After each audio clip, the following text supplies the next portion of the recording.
What's good, family? Welcome to the Ankh and Doc show, the Doc and Ankh show. I don't know how we say it, how we plan it. What's good, family, man? We got another banger. We've been banging it right around Doc all day long, right? We've been hitting it. We've been hitting it. Now it's time to get into it. But look, I said we've been hitting it. The kids, if Jalen heard me say that, brother Ankh, he'd say no Diddy. Now when you say certain things, I say we've been hitting it. He would have been like, oh, no Diddy. Ain't that crazy? I wonder how did that get like that? I don't know. You can't say nothing. You can't say nothing no more without these kids like no Diddy. I'm like, Jay. No, he does say no Diddy. He says pause. If I say, yeah, we was hitting it, or you was hitting it, or he say pause. That's what it is. It's not no Diddy, it's pause. Everything is pause. My pause. I said, okay, pause. So now I say thing ever. But what's going on with you, How you been? We ain't been live in like a whole almost 2 weeks, week and a half, something like that. We haven't been live. It's been a minute. It ain't been no couple of days. It's been a couple of days since you were live. I haven't been live on this platform in over a week. I promise you. I crept over there. You had somebody on your show. Who you have on your show? Oh, you know what? I'm lying. I went live last Thursday. Who you had on your show? By myself. I went live last Thursday, and I think last Tuesday I had Dr. Karanga. So you're right. It's been a week. You're right. It ain't been a couple of weeks. It feels like it though. It feels like it's been a couple of weeks. Because it's been a good one. It's been a real great one. It's been a super great one. And I've been running around on some shows, right? Oh yeah. Tell them about last night, brother Ankh. Tell them about last night. Was interesting. I was on this show. Let me see. I'm gonna show you all the show, ladies and gentlemen, that I jumped on late. And the comment section is just extra wild. I want y'all to know that. A Christian show. A Christian show, boy. Did you get the pseudo killers? Did you tell the pseudo killers about it before you went on, or it was just kind of like spirit of the moment? So it was late night. I jumped on. Late night. I jumped on. These type of shows, they ain't gonna let everybody on. I got lucky. Big up to man Disa. All right, for the sister, man. The sisterhood always come through when you need them, man. Yeah, and this black atheist thing, black non-believers, man, she's definitely at the top of the food chain, right? So it's always good. I like to see sisters at the top of the food chain. I think it's important. Just like you, Doc. You sit at the top of the food chain for what we're doing. And I just think that's valuable for sisters, young sisters, to see older sisters, you know what I'm saying, be in these positions of power and influence. I think it's important for the young ladies to see that instead of always male ran things, male list, the male conscious community, male atheism thing. Like, where's the real voices at? Right? It should always be a healthy mix. Yeah, balance. On either side, a good balance. Even if you got 10 women and 15 men, that's cool. Or 15 women and 10, that's cool, right? But just to have all men, I ain't never been that. No, you ain't never been that guy. No. You ain't never been that guy that want all the dudes around you. You used to be like, I need some. You used to say, I need some females around me. You used to be like, what's up? I need some females. I can't even. He's too much men around me. Look at the show. I like the show. Hardly Initiated, I believe that's what it is, right? And it's a great show. Hardly Initiated podcast. Go over there and like and subscribe. I think I'm subscribed already. Yep, I'm subscribed already. And here you go. I know it's at about 23,000 views right now, which is good. And look at this, 474 comments. See, that's how they support themselves. All right? They support their thing. That's Mandisa right there with the white hair, colored hair. And that's Coleman. And I forget the sister's name, y'all. A very, very intelligent sister right there. Oh man, I can't think. Sis, don't boy. That's okay. Very, very intelligent. And then you got the two brothers, the hosts, man. And it was fun. So I like to play role games. I think it's important to play role games. Ryan, all right, and Mr. Jackson. Yep, Tyson Jackson and Ryan. They them dudes right there. They got a nice platform, but they're Christians, right? And they learning though, right? And I know that. So that show, that was a good show. I got on there about I had about 40 minutes left.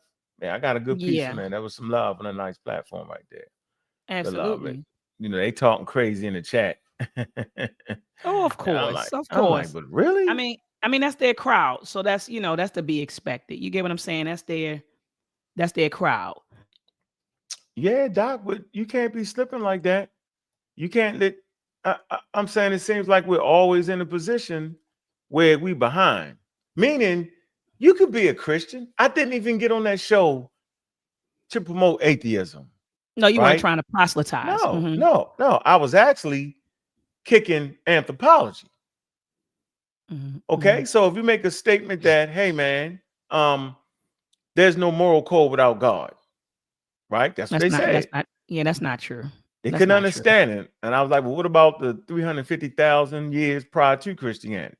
But they're not aware of it. And I'm gonna be honest. Let me be candid with you right now. My mother, when I first decided that I was no longer going to practice Christianity, she also asked me, well, where is your source of morality? Where are you going to get your source of morality from?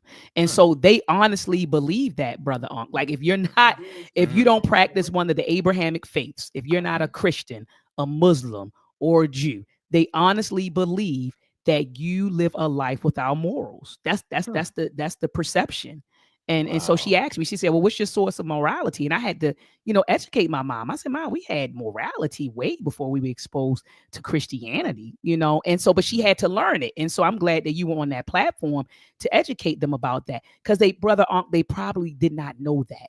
No one knows, when you start talking about Iwa Peli, right? Ideal character, Iwa Ray Ray, good character. These were terms in African languages that meant good character, that meant ideal character. You understand? And if you study African spiritual systems, and shout out to Dr. Malefe Asante, they have a book called African Religions. But anyway, if you study African spiritual systems, you'll see the core components of those systems, Brother Ankh, is one, typically the veneration of a creator and lesser spirits, right? So the veneration of a creator, a veneration of lesser spirits, and the emphasis of good character. So African people always had, a code of conduct. We always practiced and preached morality, but a lot of people just don't know, Brother Ankh. But that's wild to say that. So basically, Christians actually reinforced the idea that we wasn't fully human then, right? That you're reinforcing it when you say that. Am I wrong, Doc? No, I don't think you're wrong at all. I hear what you're saying. Like we were savage, like we were savages, like we were just out there, in the world, void of morals, no principles, no values. And that wasn't the case. That wasn't the case. That wasn't the case. But Brother Ankh, I do want to talk about Robert F. Kennedy, right? And so I'm glad that you sent me his confirmation hearing.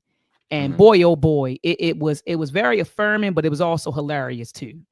And I want to, before we start showing the hearing, the 20-minute video that you sent me, I want you to talk to the people about the debate that took place December of 2019, when you were supposed to debate him, and then he ran and sent somebody else. When that whole thing was set up, and then my mother was sick, so then I couldn't go. But let's talk about the debate in 2019, and let's talk about all of the the anti-vax rhetoric that happened once the pandemic hit. I'm gonna try to see if I can find a flyer. The Great Harlem Debate. Let me see. Yeah. Harlem Debate. So yeah, you said it right, and I had to keep you from. You was coming. I was like, no, you're not. Yeah, right. You ain't want to let me down. I didn't want to leave you hanging. Yeah, I didn't want to leave you hanging. And then look, when my mother came out of it, she said, asked me, she said, how was the debate? And I looked at her, I said, Mommy, I didn't go. I never left your side. So I was with my mother literally every day for 6 weeks in the hospital. And I'm telling you, Brother Ankh, that was like the worst time of my life, with her laying in bed, and I didn't know whether she was going to transition or not. That was like the worst feeling in the world. But anyway, we had a debate, and I know you went there. I think Brother Garfield went. Was Asar Emotep with you? Did Asar show up? So Asar went. You had Garfield, you went, and I did, I sent the slides that I planned on presenting. I did send those to you. But anyway, can you find the flyer, Brother Ankh? I don't know if I'm looking for the Great Harlem Debate. Hold on. Oh man, I had to fly it right up here. Okay, the great, maybe it's the great vaccine debate. But let me set it up for y'all though. So I'm in a situation. First of all, I need somebody to replace Doc. So I just snatched Garfield out the thing. Imagine that. Capacity crowd in that joint. Nice crowd of white people, right? They support their own. And but they listening though, right? They know what they want to hear, right? They trying to figure it out and they supporting. I think I told you, Doc. I said I will no longer say that African Americans can be real ignorant. No, no. I won't say that no more. No, I won't say that. I mean, you said the you crowd talking was about people brutal. heckling, they was brutal on me. Sitting in the front row, the women in the front row, they talking that talk. I'm like, so I'm thinking, okay, I'm gonna be on my best behavior. They had it sitting down, right? I knew what the decorum was, and I'm in that mode, right? We kind of start off slow, right? Assad trying to get his foot in none of them. Garfield, I get him out of nowhere. He's shell shocked. He know it. He like this. All these people with nothing prepared. I'm looking at him, I'm like, come on, yo. I say, yo, it's like being on YouTube, dog.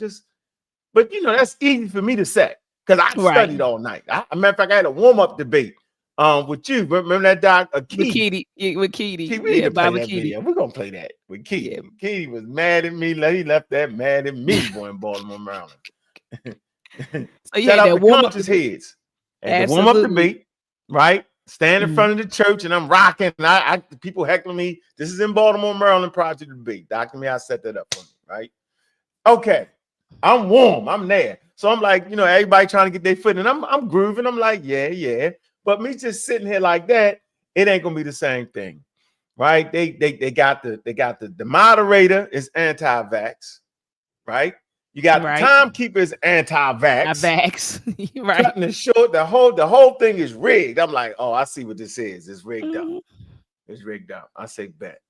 So what I did do was maybe a half an hour before the debate, what I did was I was talking to the scientists. There was a couple scientists there, right? They had some scientists on their side. And I said, and so I'm conversing. So we was talking evolution and all that. And he said, well, boy, he said, what college you go to? I said, I said, I have not graduated from college. He said, well, how you know all that? I said, the same way you do. I read the same books as you do. I'm just studying on it. Like, yes, we had a good conversation. Divine Suspect, always trying to be the main event, dove in the conversation. Though I was like, come on, bro, you don't even agree with evolution. I know he tried to talk, and the sound was like, yeah, you don't understand evolution. He looked at him like, huh? Really? Yeah, they think it to be odd, right? If you're in a situation where we talking this type of talk, right? They figure that the people that's experiencing this thing gonna at least understand that. He was like, really? And so I knew at that point I had to start my competition before the debate. So talking to the scientists, I said, come on, man, you're a scientist, bro. I said, you know vaccines is safe, yo. You know what I'm saying? He said, yeah, I'm not saying they're not safe. I said, I dare you to say that. He said, I vaccinated my kids. I say, so you vaccinate your kids and you're on the anti-vax side. Make it make sense. I said, really? I said, I bet you won't say that on the mic. He was like, what? What you talking about? Well, I'll say it. I mean, can we just tell the truth, brother Ankh, that pseudoscience makes a lot of money? Let's tell the truth. Like, so I mean, which the example that you just gave, you know, of course he's on the anti-vax tip. It makes pseudoscience, even though it's deadly, it's a deadly game. But it is the deadly game. But it's a money maker. You know, like people love pseudo history. They love pseudoism. You know, it's a money maker, telling people that the aliens built the pyramids and all of this. No, the earth is really flat. They're lying to you. That stuff really, it makes money. You know, it draws in the ignorant folks and they make money. Look at Billy Carson. You think he's hurting for money right now, brother? Not at all. Not at all. No. And a lot of those people that kick that pseudoscience and pseudo history artists or pseudo archaeology, they making money off of this. It's a money maker. So, like you said, he's on the anti-vax side, probably because he's getting paid to be on that side, brother Ankh. But they did. They threw tomatoes at you, but you came out victorious. But then remember, fast forward during the pandemic, we did other debates. We were on Kev Chill's platform. Remember that? Yeah, remember that. We were on his platform, debating some anti-vaxxers. But we caught hell, brother Ankh, during the pandemic. You don't remember? Because we were promoting the vaccine or promoting the jab. I'm just gonna say the jab because I don't want them to take this video down. He's promoting the jab, and people were hot with us. How you call yourself conscious, Dr. Ma'at? And you over here promoting the jab. You want us to promote the jab. You promoting the jab. Remember that? They were questioning our blackness. They were questioning our blackness, brother Ankh, simply because we were standing on science. I remember, let me just tell you this quick anecdote. I remember the first time that I flew to Ghana, which was in 2019. And in order for you to go to Ghana, they asked you to take the yellow fever shot. And I remember I took my yellow fever shot, my yellow fever vaccination. Okay. And I also went to the doctors and I got malaria pills, brother Ankh. And I had to take malaria pills before I left, while I was in Ghana, and a couple of days after I returned. When I went to the community and shared this process with them, what? Dr. Ma'at, you did that? You took the yellow fever shot? Yes. Man, when I go to Africa, all I do is take herbs and I take vitamin C. That's all I take. And I said, look, bro, check this out. Geronimo Pratt, he didn't take anything. I said, and he went to Africa with his $4.2 or $4.7 million and he died from malaria. You had, I think, Jacob Carruthers died it was either Jacob Carruthers or Dr. Asa Hilliard. I forgot which one. Someone tell me. It was Asa. It wasn't Jacob Carruthers. It was Asa. Nope. One of them went over there and died from yellow fever. Asa Hilliard. You get what I'm saying, brother Ankh? So I don't play games with that. I don't play games with the yellow fever. Don't take the yellow fever shot. Some herbs are going to help you out. Just take some vitamin C and you'll be okay. You get what I'm saying? And we got to understand that rhetoric like that kills people. It kills people. So people go over to Africa and get bit by one of those mosquitoes and then acquire yellow fever or malaria and possibly die. So that's why I said that pseudoscience is deadly and we got to expose it. And when we expose it, brother Ankh, during the pandemic, we caught hell. People was, y'all just listen to white people. Brother Ankh and Dr. Ma'at, y'all ain't, they was questioning our blackness. We listen to white people. No, we're standing on science. What you about to say, brother Ankh? We standing on science, and here's the guy I actually debated right here. Y'all should know he makes pop right here. I see it. Del Bigtree, the Great Harlem Vaccine Debate. That's him. All right, Biotic is here. All right. The Great Harlem Vaccine Debate. There you go. That's the flyer. It's the flyer right here. 30 blickies. All right. I don't know who the hell my name is. They just messed my name up. Uncle Tep. Hell is going on this motherfucker, man. Asal Hotep, Uncle Tep. Just put it together. Right. Uncle Tep. Craziest thing ever, yeah. But here they go. Yeah. I remember that flyer. Remember that flyer. I saw you over there researching. I saw you were serious. You was in your serious mode. Like, let me find this flyer. Yeah. So we've been talking about vaccines. James Smalls jumped up there, was on the wrong side of history. He did it. I was like, why you do that? I ain't know.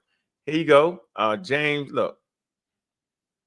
Wheeler, PhD. All right. So it was a couple doctors there, yo. Just the one that went up there and ran his mouth. Let me see. All right, not on there. Yeah, here you go. See? That's him. Right here. All right. That's the one I got him to confess that he was vaccinated and got his kids vaccine. Yep. Parents house at Ohio State University. Man, I was outgunned in there, man. Thank goodness for Dr. Mayat with that presentation that I had to fight to even get that up. Yeah, I had to fight to get that up. And one thing I remember, it was a quote from the presentation I sent you, Brother Ankh, and the quote always resonated with me. It was by a doctor by the name of Dr. Joe Hansen. He said, "We create such effective solutions, we can forget how serious the problems were." Let me repeat that again. Dr. Joe Hansen said that when we, not we, just when we create such effective solutions, he said we can forget how serious the problems were. So when they brother, when they created, a vaccine for smallpox, people forgot how serious it was. It was serious, and it was a contagious, infectious disease, right?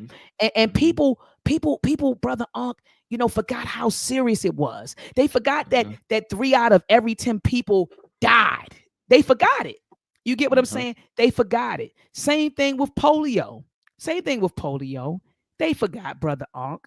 I remember in the presentation I noted that the worst epidemic record in U.S. occurred in 1952. How do I remember 1952? Because that was the year my mother was born, right? And they said that was the worst epidemic record in U.S. history, where you had 57,000 cases. Okay. And it resulted in 3,100 deaths, right? Wow. So people really, Brother Ankh, forgot. Even the measles, Brother Ankh, that was another contagious infectious disease. Okay. But people forgot. It said that the measles caused nearly 2.6 million deaths globally. But again, people forgot. And that's what typically happens when you create effective solutions. People forget, memories fade. And so anyway, speaking of the memories fading, Robert F. Kennedy, I was going to say John F. Kennedy. Robert F. Kennedy had a confirmation hearing. What was it? 2 days ago, Brother? It wasn't yesterday. I think it was the day before yesterday. The day before yesterday. So on Tuesday, he had a confirmation hearing. And do you remember at the beginning of it, Brother Ankh, he read a statement. He said, I never was anti-vax. Oh, man. And he was from my recollection, he was one of the biggest anti-vaxxers. But now he's walking it back. And they actually had him admit during the hearing that vaccines were safe. Brother, pull up that 20-minute clip, because I know on your side, you said you have commercial free. Mine's not going to be commercial free. But pull up that hearing. Oh, do I got that? I don't know if I got the commercial free. Did I pay it this month? That's the question, ladies and gentlemen. No, you the one. You was talking mad trash. Oh, you got it on the screen. Oh, look at you. Now look at you. You was talking mad trash. I think I might have died on that one. Yeah, look at you. All right, let's see. Hold on. I'm getting ready to play it if you don't. No, hold on. Let's see. Maybe do we want to start with I got the clips. I got the misinformation of Native Americans. Remember them clips you sent me? Oh yeah. But let's start. Let's rock out with Robert. Let's rock out with Robert Kennedy. I know. I don't want to get. I don't want to get in. Let me see. Barry Sanders.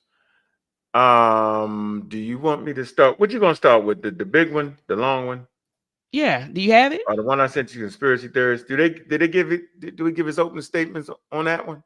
Yeah, he gave his opening statements, the most outrageous moments from Robert F. Kennedy. So I could pull it up, or you could pull it up, however you want to do it. I got it. All right. If I see one more, if I see one commercial, I'm roasting you. If I see one commercial, I'm gonna roast you. You might as well go ahead and roast me. Because I got the premium. It's premium. It's premium. Yeah, it's premium. Okay, now you want to talk trash because you see premium in the background. Tell me, we'll hurry up and use it for a phase out. Go ahead and enlarge it. Go ahead and enlarge it. All right. Did they do it? Yeah, we good to go. Go ahead, hit the sound. Oh, I got to mute. See if you can hear. Reports have claimed that I'm anti-vaccine. Yeah, we good. We good. Any industry. I am neither. I am pro-safety.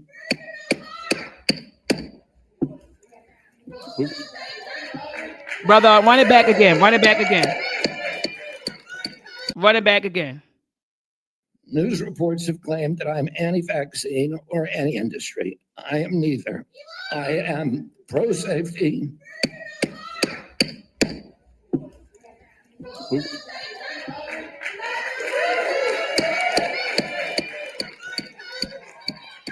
We'll have order. And this is who they want to make the head of the Department of Health. I am pro-safety. I worked for years to raise awareness about the mercury. A letter the committee received from Ambassador Carolyn Kennedy.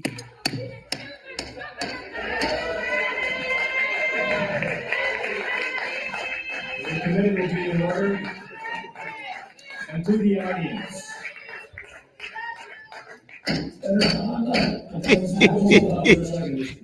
To the audience.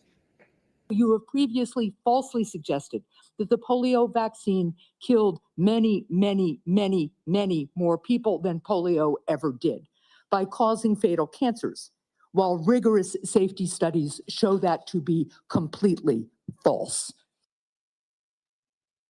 All right, hold on. So right. Y'all get mad at me when I talk to nuts like you supposed to talk to nuts. See, you don't give nuts the same respect as you give people who are cordial, right? Those who are actually trying to learn.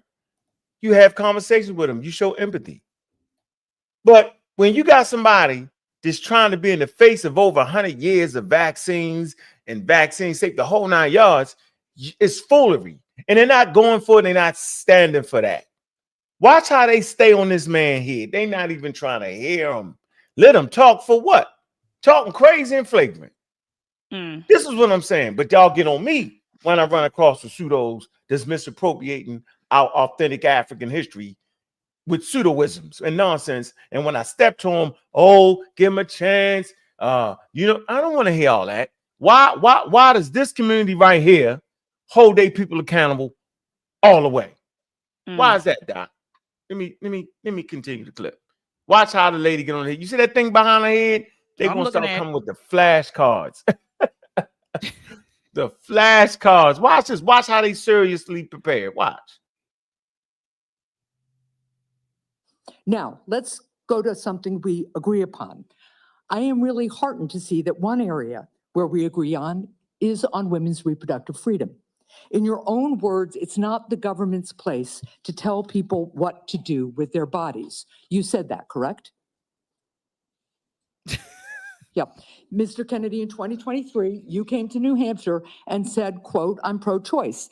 I don't think the government has any business telling people what they can or cannot do with their body. So you said that, right? Yes. Yep. But you also said we need to trust the women to make that choice because I don't trust government to make any choices. You said that too, right? Yes. It is remarkable that you have such a long record of fighting for women's reproductive freedom, and really great that my Republican colleagues are so open to voting for a pro-choice HHS secretary. So, Mr. Kennedy, I'm confused. You have clearly stated in the past that bodily autonomy is one of your core values. The question is, do you stand for that value or not? When was it that you decided to sell out the values you've had your whole life in order to be given power by President Trump? Senator, I agree with President Trump that every abortion is a tragedy, that we can't be a moral authority in this country. Right, so, but that isn't what you said back in New Hampshire in 2023. My question is exactly when did you decide to sell out your life's work and values to get this position?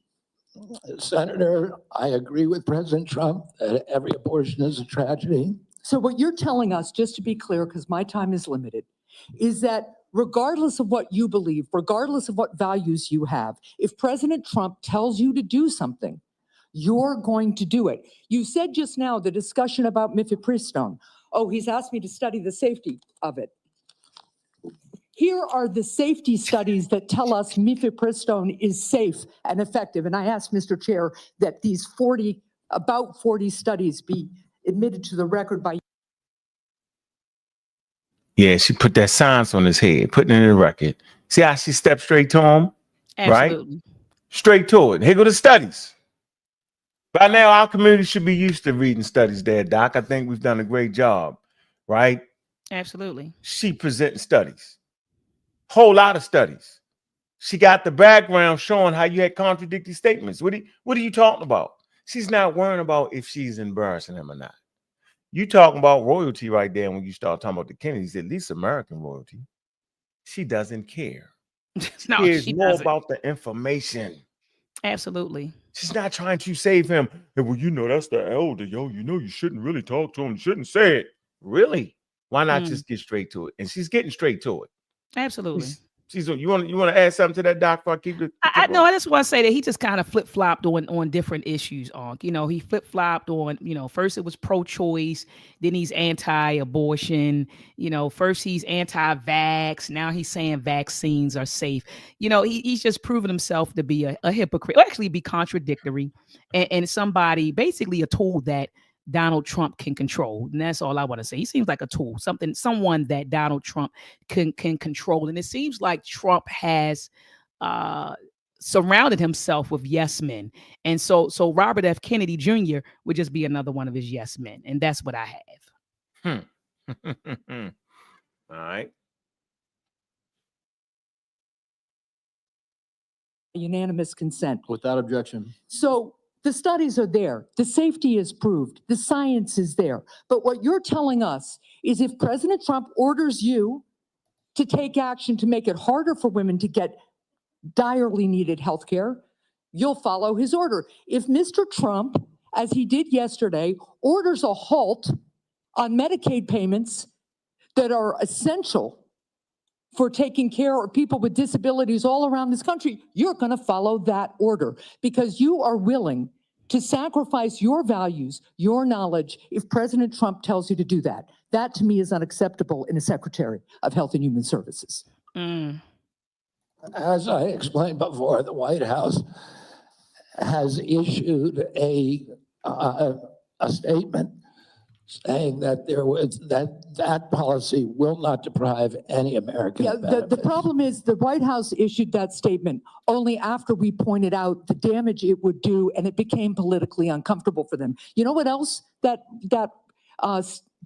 freeze on federal funding did? It halted funds for critical research that could cure pediatric cancer. So if the president tells you to do that, you're going to stop that too. That's enough. Yeah, that's enough. Straight to it. She's not playing. She don't want to hear all that. She want to get straight to it. You feel me? It's not halfway crooking it. Straight to it. I think when educating the community, we just need to get straight to it, Doc. Like, I know we have two separate approaches to it. My thing is, let's just deal with it. Right? Well, why are you promoting? You know, no, Keedy was mad at me because I went straight to it. Like, I ain't have time to play with Keedy. Keedy was mad. I think for the first time, Keedy was actually challenged in that little debate we had, where somebody actually went up against his information.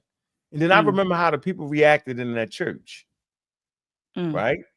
And I just I remember like just the ignorance, the non-education, the just lack of education on the subject matter, but putting confidence in people like Robert F. Kennedy Jr., who just flip-flop, who we just saw flip-flops on issues. Okay. Doesn't stand on anything. That's crazy. I'm not saying you can't change your mind. What I'm saying is you ain't gonna change your mind that quick. No, not at all. Right? All of a sudden now you trying to get into it. I get it. Right? He been trying to get around the president for years. Right? So I'm not sure. You think he might get this position? I'm not sure. But we can ready to finish watching how they pounded on him. They sure did. Mr. Trillis, he's about to get into it. Watch this. Got a real quick question for you. Are you a conspiracy theorist?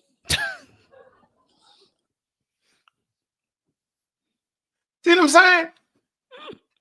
We're not gonna play with you.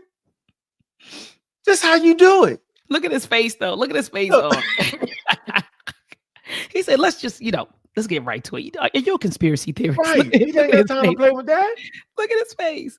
Look, are you a conspiracy? Come right to it. Right? Not on the half shell. He right to it. Are you a conspiracy theorist? And look at the woman. Look at the woman behind her. Look. The woman behind her. She trying not to laugh. The dude to the back of him. You see the little young white boy. Yeah. He looking like, oh smack. Like he's like, oh snap. He's trying to like keep a straight face, a poker face. But the woman behind, she's smirking like, oh my goodness. Let's go. Let's go. Yeah, Keedy. What did he say? Keedy was full of himself. You did debate him respectfully. I thought I was being nice. Oh, Shout shout out nice to Keedy. Yeah, shout out to Dr. Assar. Shout out to Dr. Assar. See, Dr. Assar said, "Yup, Keedy is and was full of himself." You did debate him respectfully, and you did. He just got mad, like you said, because he got challenged, and you know, in his mind, he's an elder, and so he felt like, you know, who are you to challenge me? You know, and it was kind of that, you know, it's kind of that, and I think that's what it was. He ran into a buzzsaw. I had the whole thing.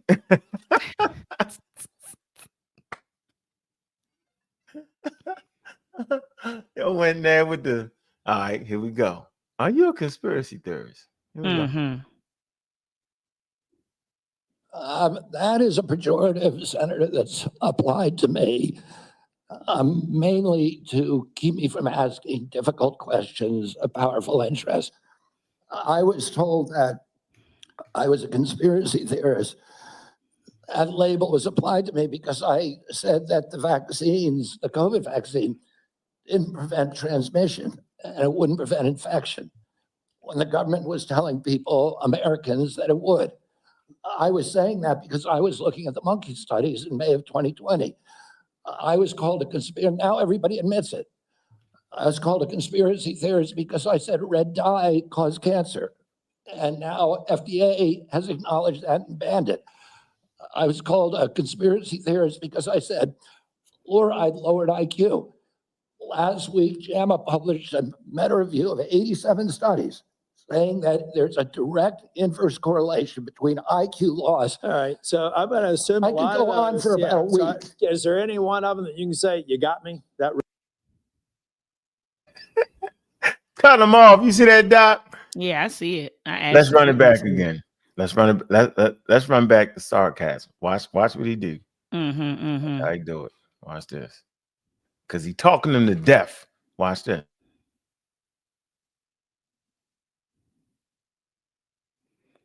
And let me say, go ahead, brother Ankh. See, and I'm just looking at IG before you play that back. So Cameron Kenyatta Kemite Amun says he made it that if women have the father on child support, they can't file the children on their taxes. And then you said, and Trump's not up here saying anything. I don't know if you heard, but you know, there was a video of a brother that put that bone out there, you know, about that. And he came back and said that he made it up. So we have to be careful of the stuff. And I'll find the video. But the guy was just like, yeah, I made it up, and I ended up getting 16 million views. And he came back and said, I just made the whole thing up. And a matter of fact, I'll find it while Ankh is playing this clip. But see, that's why we have to be careful. We have to be mindful, you know, of the stuff that we watch on the internet. Go ahead, brother Ankh. Last week, JAMA published a meta-review of 87 studies saying that there's a direct inverse correlation between IQ loss. All right, so I'm going to assume I could go on for about a week. Is there any one of them that you can say, you got me? That really was a conspiracy theory, or are you in a position to submit for the record? I think it'd just be helpful for every one of these narratives for you to submit that maybe for the record. Last year, the insurance industry in this country made over $70 billion, while at the same time, 85 million Americans are uninsured or underinsured. Do you agree with me that the United States should join every other major country on earth and guarantee health care to all people as a human right? Yes? No? Senator, I can't give you a yes or no answer to that question. Healthcare a human right? Is healthcare a human right? In the way that free speech is a human right, yeah, I would say it's different, because if with free speech doesn't cost anybody anything, but in healthcare, if you smoke cigarettes for 20 years and you get cancer, you are now taking from the pool. Well, And so are you guaranteed the same right, and if or is there okay, also look, a duty? I'm sorry, I'd love to talk for an hour with you. We got a few minutes left here. All right. Every other country on earth says healthcare, whether you're poor or rich, young or old, is a human right. I'm not hearing you say that. All right, you've talked about the drug companies, and maybe we agree on this one. They cut the foolery off. Right, See, we play too much. We let people flim flam, bam bam, boomers, convince them the whole 9 yards, vulnerable people in the audience, right? With marginalized community, right? We you know what I'm saying? And I ain't crying the river, right? But we not putting our money in these. Most of us aren't doing that. You know, college textbooks on the subject, right? Sit here and talk to Mr. Dave. He was like, that's what you're supposed to do. Absolutely. Said, go get the college textbooks. That's right. That's you right there. Right? So when we do it, all of a sudden we white man information. You know how they play that game, right? All When an the actual time. you're All supposed the to do time. that. Right. All the So time. he getting straight to it. Sanders is getting right to him. Like, come on, man. I don't got time to talk to you all day long. Is it a human right or not? Then he move on to another side. And it is a human right. He's a, well, it kind of depends. So you know when people start dancing on questions, I'm gonna say, don't Robert Kennedy me. Don't Robert Kennedy me. Yeah, that's gonna be my new thing. Don't Robert Kennedy me. Just answer the question. And so he's tap dancing, and Bernie's like, look, I don't have time for all that. Let me share my screen really quickly because we can keep, you know, we can yeah, I just want to share my screen really quickly because I did find a clip. Because this is what happens, man. And this is how misinformation and disinformation spreads. You and y'all in the chat, well, I don't, you know, you on Instagram, I don't care what they saying, Doc. You know, at least, you know, he made it so, you know, Trump allowing men paying child support to claim kids on taxes. It's false. You're repeating something that's false, sir. And that's how misinformation and disinformation, that's how it spreads. Listen to what the brother, he started the rumor. Listen to what he says. Tell me if you can hear it on. That Trump child support stuff, I made it up. I made it up 6 days ago. It's going viral. My video alone has 12 million on TikTok and 1 million on Instagram. But I was just making it up in my car because I said, have y'all heard Trump just passed? I said, I'm paraphrasing, but I said, Trump just tweeted that if you pay child support, the baby daddy get income tax. What? And I said that, now I'm sitting there and I went wildfire. I'm saying duplicates of the video, people using my sound, some people just creating their own narrative of it, but it's fake. He didn't pass nothing. It's a good conversation that everybody having, but it's fake. So I just want y'all to know I'm the original person that did that. I was playing around. Thank y'all for the conversation, the dialogue. See what I'm talking about, Ankh? Mm-hmm. And imagine this, brother Ankh, during the pandemic. People just putting out a video, just putting out stuff, putting out misinformation. You get what I'm saying? And then this misinformation is costing lives. This disinformation is costing lives.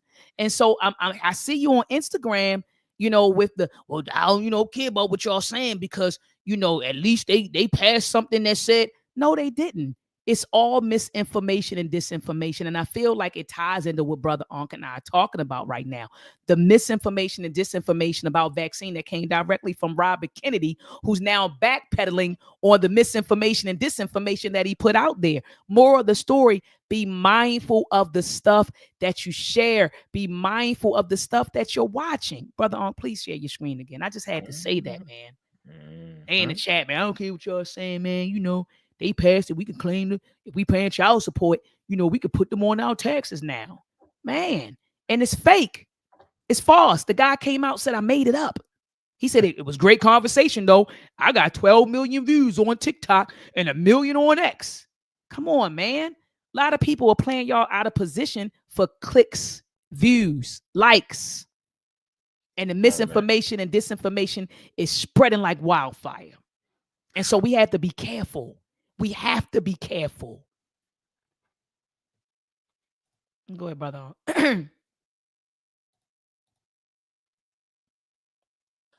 As you all know, despite the drug companies making over $100 billion in profits, paying CEOs outrageous compensation packages, we in some cases pay 10 times more for the same drug.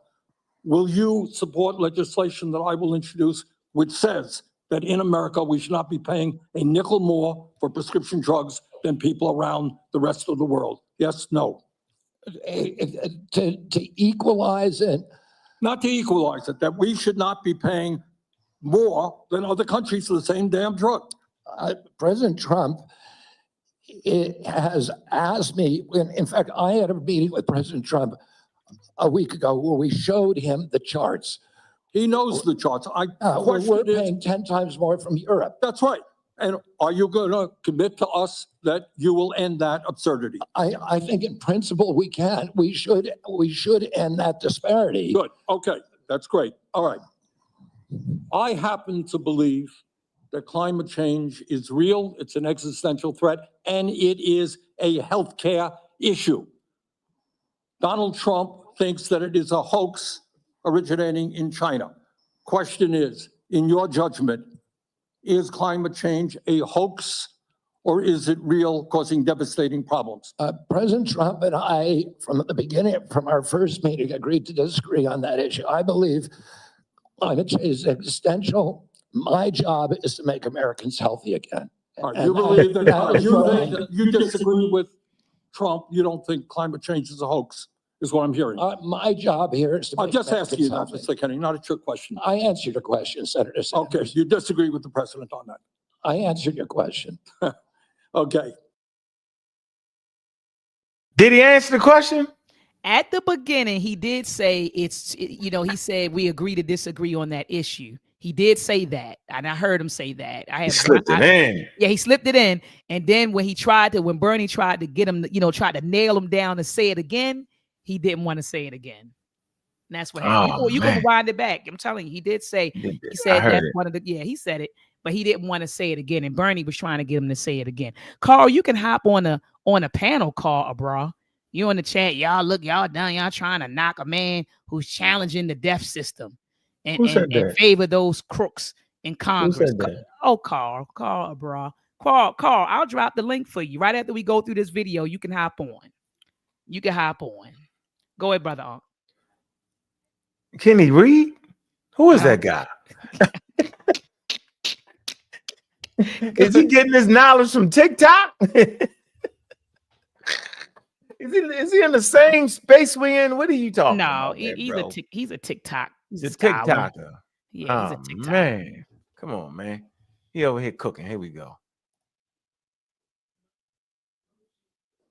I'm going to pick up on a point that Senator Hassan made. Look, there is no question that abortion is a divisive issue in this country. I would say a majority of the people are pro-choice. There's a strong minority who are pro-life.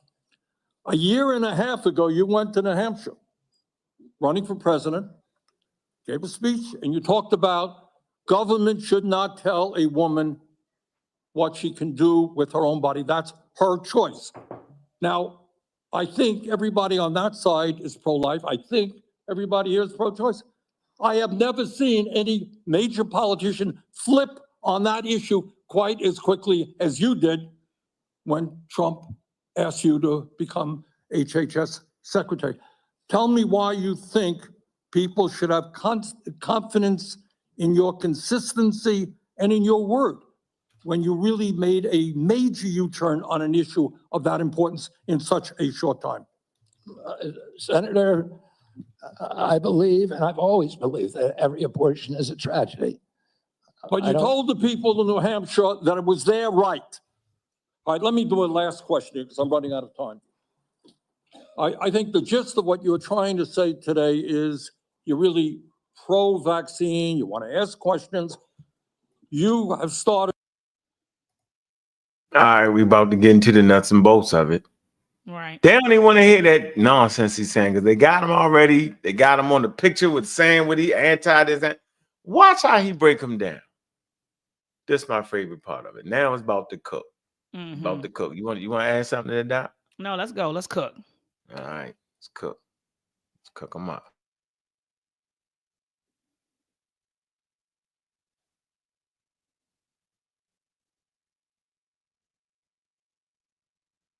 But he all the way down there. He leaned all the way down there.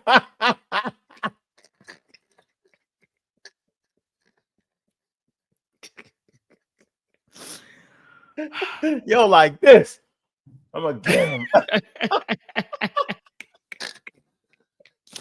And y'all get mad at me when I get animated and do what I do. Come on, man. There we go. I think the gist of what you're trying to say today is you're really pro-vaccine, you want to ask questions. You have started a group called the Children's Health Defense. You're the originator. Right now, as I understand it, on their website, they are selling what's called onesies. These are little things, clothing for babies. One of them is titled Unvaxxed, Unafraid. Next one, and they're sold for $26 a piece, by the way. Next one is no vax, no problem.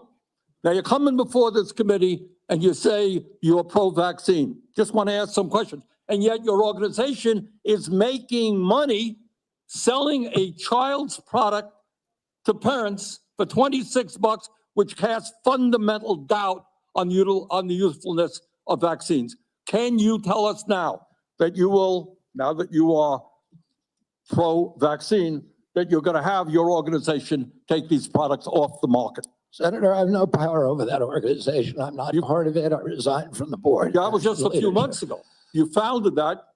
You certainly have power. You can make that call. Are you supportive of this?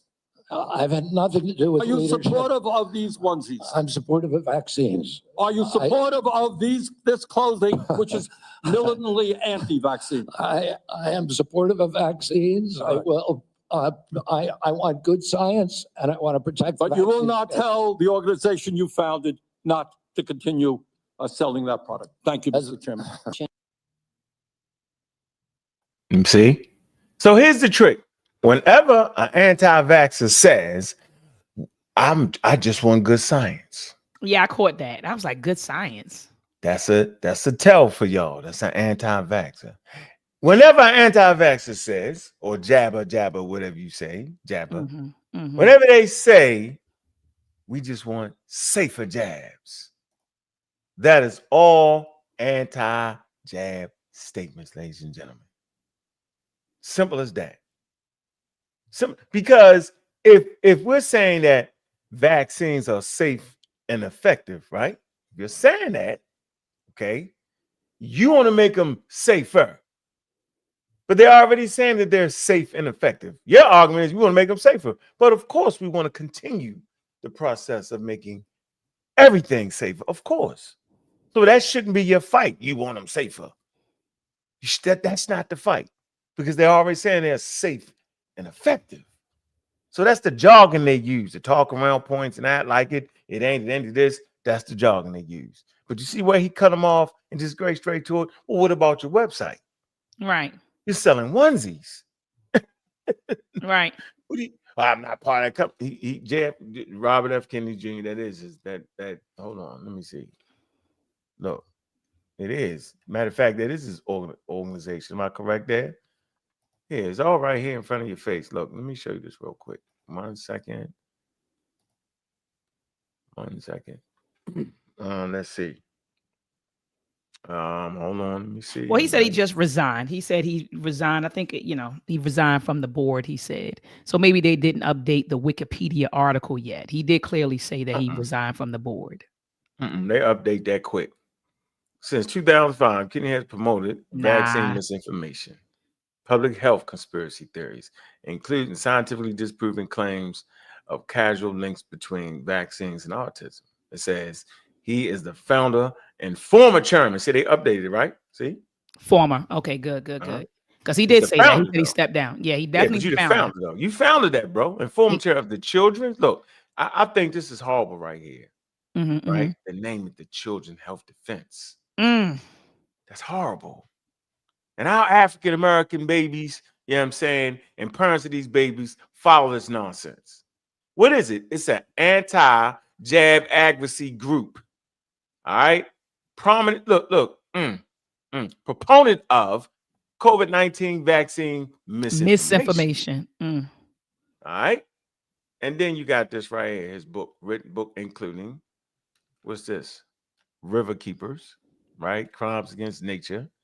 And this one, this is a whole anti-jab book right here. The real Anthony Fauci. There you go. All right. I think they're going Oh, to they mention did. that. So they did. So I stand corrected. They did say they did update it because he said he's the former chairman. But like you said, he's the founder, so he still has power. And that's what Bernie was saying. He still got power. He could still tell them to take that down. Yeah. So the reality is he's lying. He's lying. he's a lying. scammer. He's a scammer. He's scamming. You see, that's a scam. And then what the hell is good science? So is good science and bad science, or science is science? Science is science. It's just exactly. that, science is science. And the only thing that can beat science is science that is better. So if he's talking about better science, right? If he wants to, right, we'll continue to work on it. We're in the third generation of vaccines, mRNA vaccines now. The messenger, where the ribosome reads the message. So now it's just a message. Right. And the ribosome reads it, right? The lipid particles. All right. And it's amazing, these third generations, making them even more safe. They don't even got to use the actual thing now, the actual pathogen, or killed version of it. All that's out the game. That's gone. You know what I'm saying? That's why they grew it in egg yolk and different things to make it, make it less harmful, but it look harmful to the body. Right. These are all the conversations we had. Clear. We had experts come on and talk about it. Big up the chill. Big up to the shuttle killers. So it's just wild. No, no. Doesn't the vaccines have aborted fetal cell lines? Aren't they being used to create the vaccines? And don't they contain aborted fetuses? I remember all that crap they were putting out there about vaccines. Yeah. A bunch of crap they was putting out there. And people actually believed it. People really believed it. At that particular time, they really did believe that crap, and that's why I said we got to be mindful of the cells from they use the cells from aborted fetuses to grow the environment. But that's like saying you grow apples in dirt. That don't mean you eating dirt, do it? Exactly.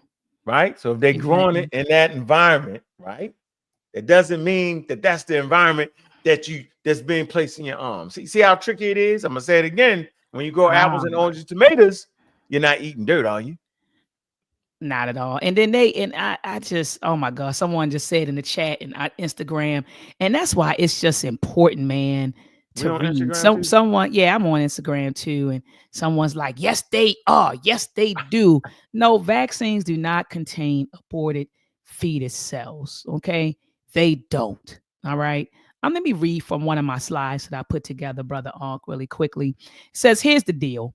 Back in the 60s, cells were taken from a few aborted fetuses, and those cells were used to generate cell lines that are used in the production of vaccines. So it says the current cells are the great descendants of the original cells and not themselves from the aborted fetuses. So it says also no portion of the cells themselves entered the vaccine. They're used as a growth medium to help develop the virus, which will ultimately be deactivated and included in the vaccine. And it says, I've sometimes heard anti-vaxxers claim that if they are grown on aborted cells, then some of the aborted cells must be in the vaccine. But this, once again, just illustrates how little these people understand about science. This claim is really, really easy to debunk. Fruit trees grow from the ground. Does that mean the apples contain the dirt? So it says, of course not. Even so, just because the virus used to make vaccines are grown using fetal cells does not mean that the vaccine contains the fetal cells. And this is something that we did 6-7 years ago, slide that we put together 6-7 years ago. So that isn't true, And you saying that aborted fetal cell lines are this stuff is not true, man. Okay, none of that stuff is true. Brother, I'll build on that. You know what, Doc? I said, I was like, damn, that sounds familiar. That slide sounds familiar. That's a slide you made for me. That's what I said. I said a slide from like 6-7 years ago. But I kind of remember a piece of it. Piece of it. Right. Yeah, the environment is growing in to make it. You said it. I heard you kicking it. But I'm just like, with the dirt, I got that from you. I'm sitting over here looking at looking at Instagram. Like, come on, y'all gotta stop.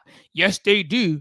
Look at this. Somebody says vaccines someone says vaccine has nanotechnology in them, robots, mind control, and mutations. Somebody said, explain the nanotechnology in the vaccines. Sir, come over to YouTube. Come over to YouTube and hop on the panel. When we talk about nano, we're simply talking about the size of it. He doesn't understand that. Nanoparticle. He doesn't understand. We're not talking about robots. We're talking about the size of it, ladies and gentlemen. See how crazy this is, yo? Why would somebody put a robot in millions of people's arms? For what? Oh, hold on. Let me log into something really quickly. See? I'm listening. Hold on. See, so if you just to shut a person like that, shut up, sir. So you don't know what you're talking about. Get out of here. See, then I become the bad guy. He thought Nano was the robot. They're putting robots in your arm. It's gonna make you do the robot. Oh my gosh. Oh man. Yeah. See, let me show them really quickly. And this is the first thing I teach in my circus class. Okay, when they come into my class, this is the first thing we teach. So it's a book called Books. It's a text that I use. I love it. It's an interactive textbook. So I figured out that my students, they don't read the hardback books that we assign, right? The required text. They don't read those hardback books, nor do they download the PDFs of the hardback books online. So they don't read the textbook at all. And so I came across this tool called Books, which essentially is an interactive textbook. And I love it because, you know, the thing, so it would take maybe the traditional textbook 20 pages to explain a concept. But with Books, they may explain a concept in like 1 page. And then they also have like knowledge checkpoints. So you'll read a paragraph and it has like a participation activity that checks your knowledge, right? So they have these different knowledge checks embedded throughout the textbook. And it also, this interactive text, and it also allows professors to like add content to it and take content away. So I love this tool. So anyway, in my circuits class, the first thing we lay down, the first thing I teach them about units, dimensions, and notation. So they learn about engineering notation and scientific notation, right? And so we talk about we discuss the international system of units, right? And then look here, let's scroll down. Here is a table of prefixes that we use, Brother Ankh. And what do you know? Nano is right here. Nano is a prefix. The symbol for nano is N. And when we say nano, we're talking about a magnitude of 10 to the negative 9. So when you talk about nanotechnology, we're talking about technology that operates on this magnitude, 10 to the negative 9. I'm just talking about the prefix, Brother Ankh, the prefix nano. And so that is what we use. And so I don't know what this brother in the chat, you know, and brother, you're not doing the red, black, and green you're doing it a disservice, brother. You're in the chat, you're yelling out all the pseudo information, and then you're pumping your black fist in the air with the red, black, and green. Don't do that. Don't do that. And then you wonder why they call Pan-Africanists and pro-black pseudo. Don't do that, sir. Don't do that. But if you want to, your name is Cam Ra Kenyatta Kim Knight Amun. If you want to come over here to YouTube, I'll drop the link in the chat and you can join Brother Ankh and I on the panel. Brother Ankh, you have the floor, man. Brother Ankh, can you hear me, brother? I'm right here. Okay. You gonna get it back on the screen? I just wanted to show that real quick, right? Nanotechnology is the manipulation of matter with at least one dimension size from 1 to the 1,000. I'm looking at it now. Nanometers. Yeah. Look, it says or nanoscale. Nanoscale, guys. 10 to the negative 9. Keep reading it, Brother Ankh. At this scale, commonly known as nanoscale, like she said, surface area and quantum mechanical effects become important in describing properties of matter. Very small technology. Like, y'all gotta stop it, man. Y'all gotta stop. And then read that when it says what is nanoscale. It says the nanoscale is a range of about 1,000 to 100 nanometers. So you're talking about a magnitude again of 10 to the negative 9. That's what we're talking about here, Brother Ankh. This is bad, man. This is bad. And you know what? And they don't have no nanomedicine. No nanomedicine. Mm-hmm. This is bad, Brother Ankh. You know, we have a lot of work to do. You know, we really have a lot of work to do. You know, when someone doesn't even understand that prefix. And we use the prefix all the time when we say giga, nano, mega, megabytes, gigabytes. Like we use those prefixes all the time. Why do you think they get that confused? Let me see. Nano, So they think about nanotech. What do you think they don't know the word now? I mean, why is that confused with like a compute? What do you think why do you think that is though? Because it's a common mistake made. Why do you think that is? You just don't, you think it's just pure unadulterated foolery? Yeah, I don't know, man. I don't know. And let me say something to that RBG brother too, man. Remember, the Honorable Marcus Garvey said, man, and he said almost 100 years ago that we need to cultivate a race of thinkers, a race of scientists, a race of problem solvers. Don't rep the RBG like that, brother. Don't do that. Go ahead, brother Ankh. Yeah, he did. As a matter of fact, he said that whoever got the signs, y'all gonna control things, y'all. Absolutely. Go ahead, brother Ankh. You got it. And I'm gonna pull up that quote too. All right, hold on. Let me do it. Get it again.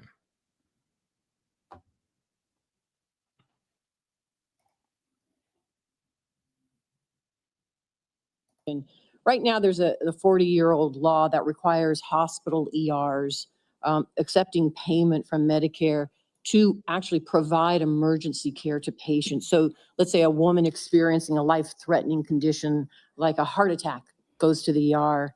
As a lawyer, you would agree that that federal law protects her right to emergency care, correct? Yes. So now a pregnant woman with life-threatening bleeding from an incomplete miscarriage goes to the ER. Let me rephrase that so you can hear. A pregnant woman with a life-threatening bleeding from an incomplete miscarriage goes to the ER, and her doctor also determines that she needs an emergency abortion.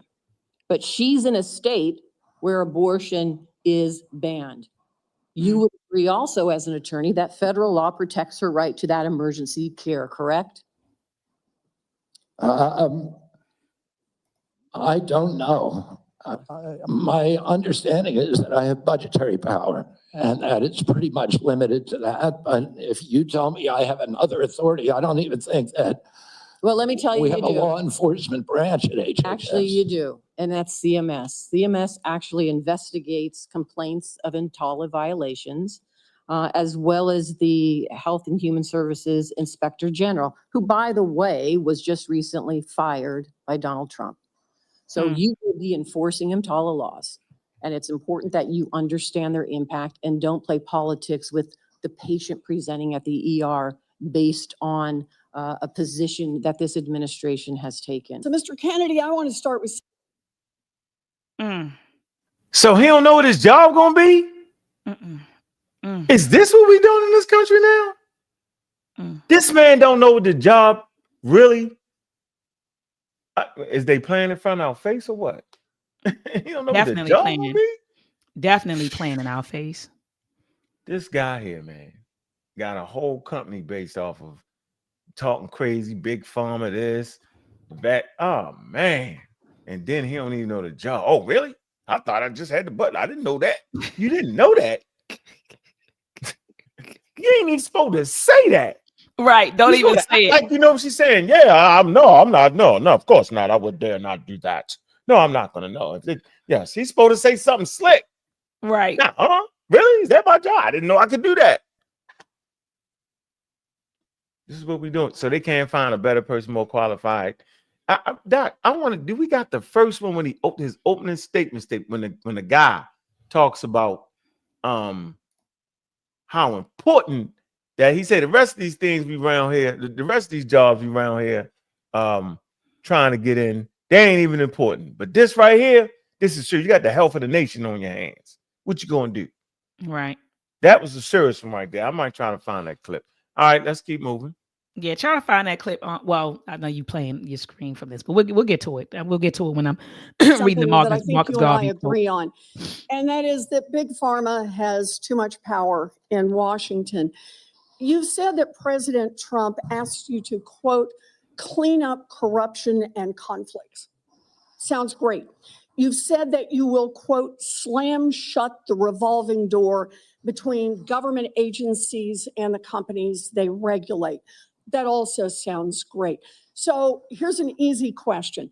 Will you commit that when you leave this job, you will not accept compensation from a drug company, a medical device company, a hospital system, or a health insurer for at least 4 years, including as a lobbyist or a board member. Can you just repeat the last part of the question? Can I commit You're to not going what? to take money from drug companies in any way, shape, or form. Who? Me? Oh my God. Yeah, I'm happy to commit to that. Okay, good. That's what I figured. I said it's an easy question to start with.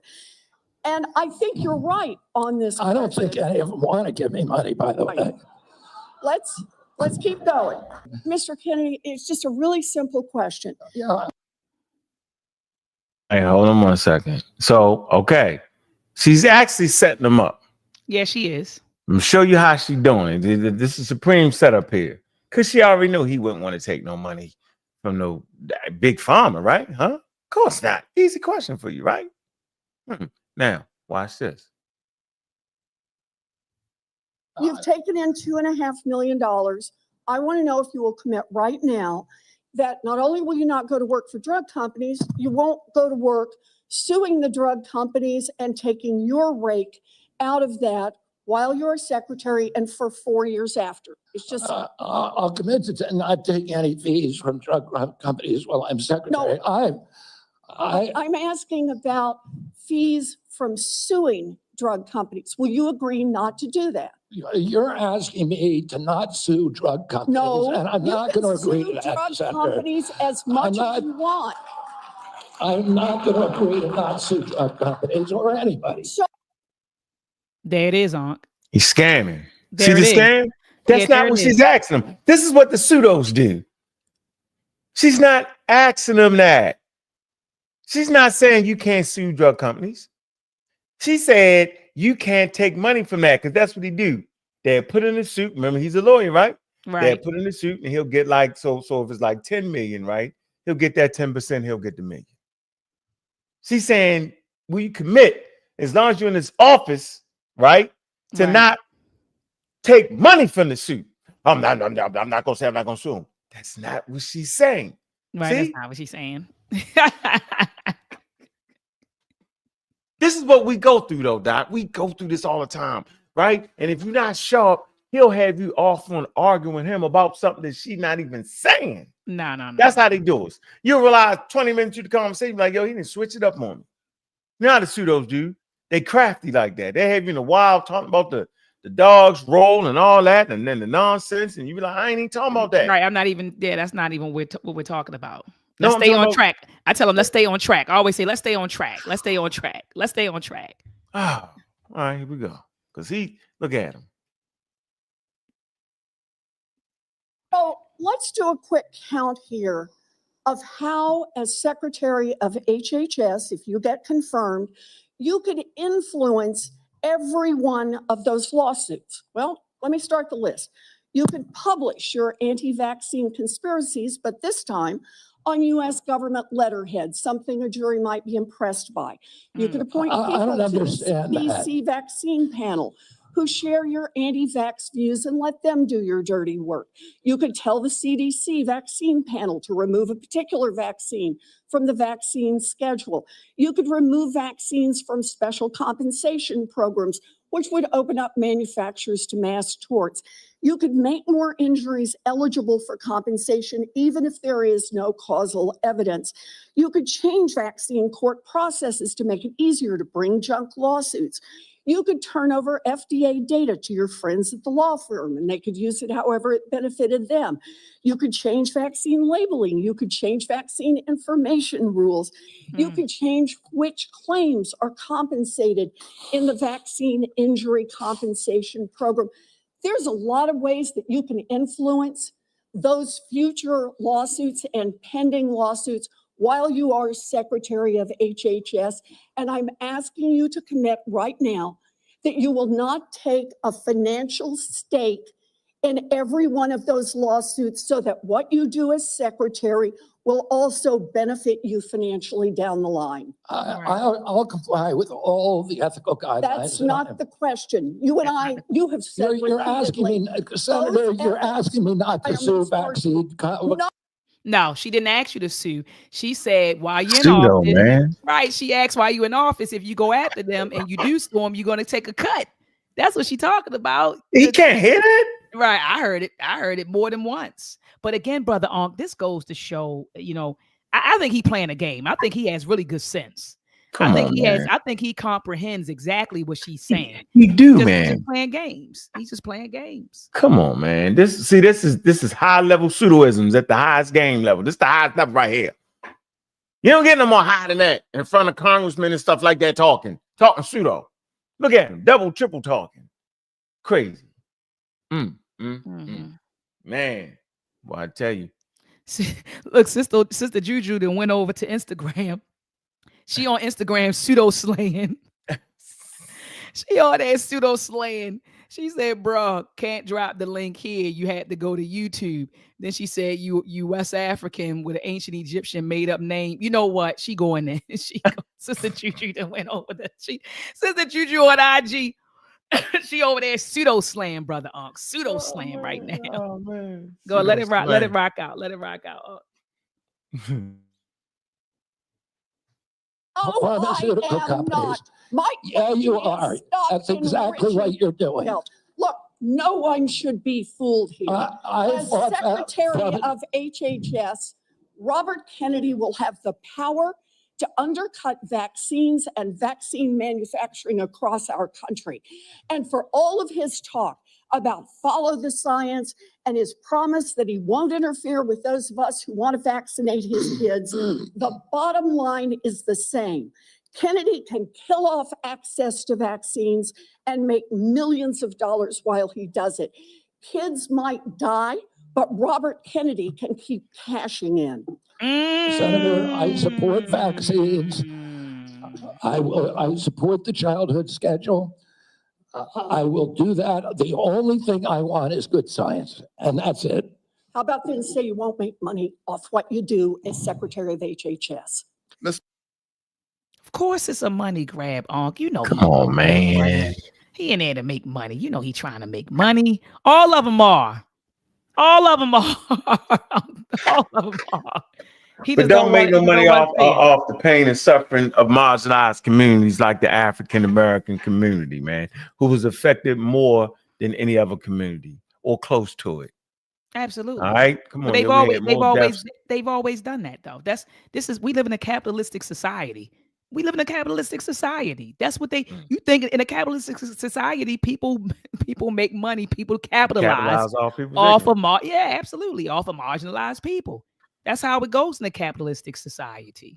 So you're saying the poorer you are, the more you're trying to spend money on items you can't afford. Is that what you're saying? I ain't say that. I ain't say that. You mean the $230 Jordans, everybody got an iPhone? Everybody got a $200 fake Affinity pocketbook. That what you saying? Yeah, look, and $1,000 iPhone. Come on now. $800 iPhone. Come on now. First one in the store when the new one come out. Boy, I tell you. Absolutely. We need to go back to flip phones. Go ahead. You wanted to read a statement. I want to find that clip. Go ahead. Hold on. Let me find it. Let me take you down. And then we'll play the last couple of minutes and close out. Marcus Garvey. Let him jump up on the panel. All right. Marcus Garvey says right here, there is no height. Marcus Garvey said this. Now, in his speech, Look for Me in the Whirlwind in 1924. So he said, there is no height to which you cannot climb without the active intelligence of your own mind. Mind creates, and as much as we desire in nature, we have through the creation of our own minds. And today, being a scientifically weaker race, he said, you must treat others only as they treat you. But in your homes and everywhere possible, you must teach the higher development of science to your children and make sure we have a race of scientists par excellence. For in religion, he said he's promoting religion. He says, for in religion and science lies our only hope to withstand the evil designs of modern materialism. And that is what Marcus Garvey said. So he talked about, again, creating a race of scientists, on, par excellence. Scientists par excellence. And so, all of my pro-Black folks out there and my Pan-African people, if you really about that RBG life, y'all say, I'm about that RBG life, Dr. that RBG. then be about science. Don't come to me talking about you pro-Black and you're not promoting STEM. Don't come to me talking about you want a nation build. And I've been saying this for years. I said any conversation, any serious conversation about nation building and about us building our own, protect and do for self, it has to involve STEM. It has to involve science, technology, engineering, and mathematics. It had to. Otherwise, you're not serious. You're just talking. Brother Ankh, let me put this back on the screen. All right, I want to go to this real quick. I don't know. Do we Warnock? Do we want to listen to him?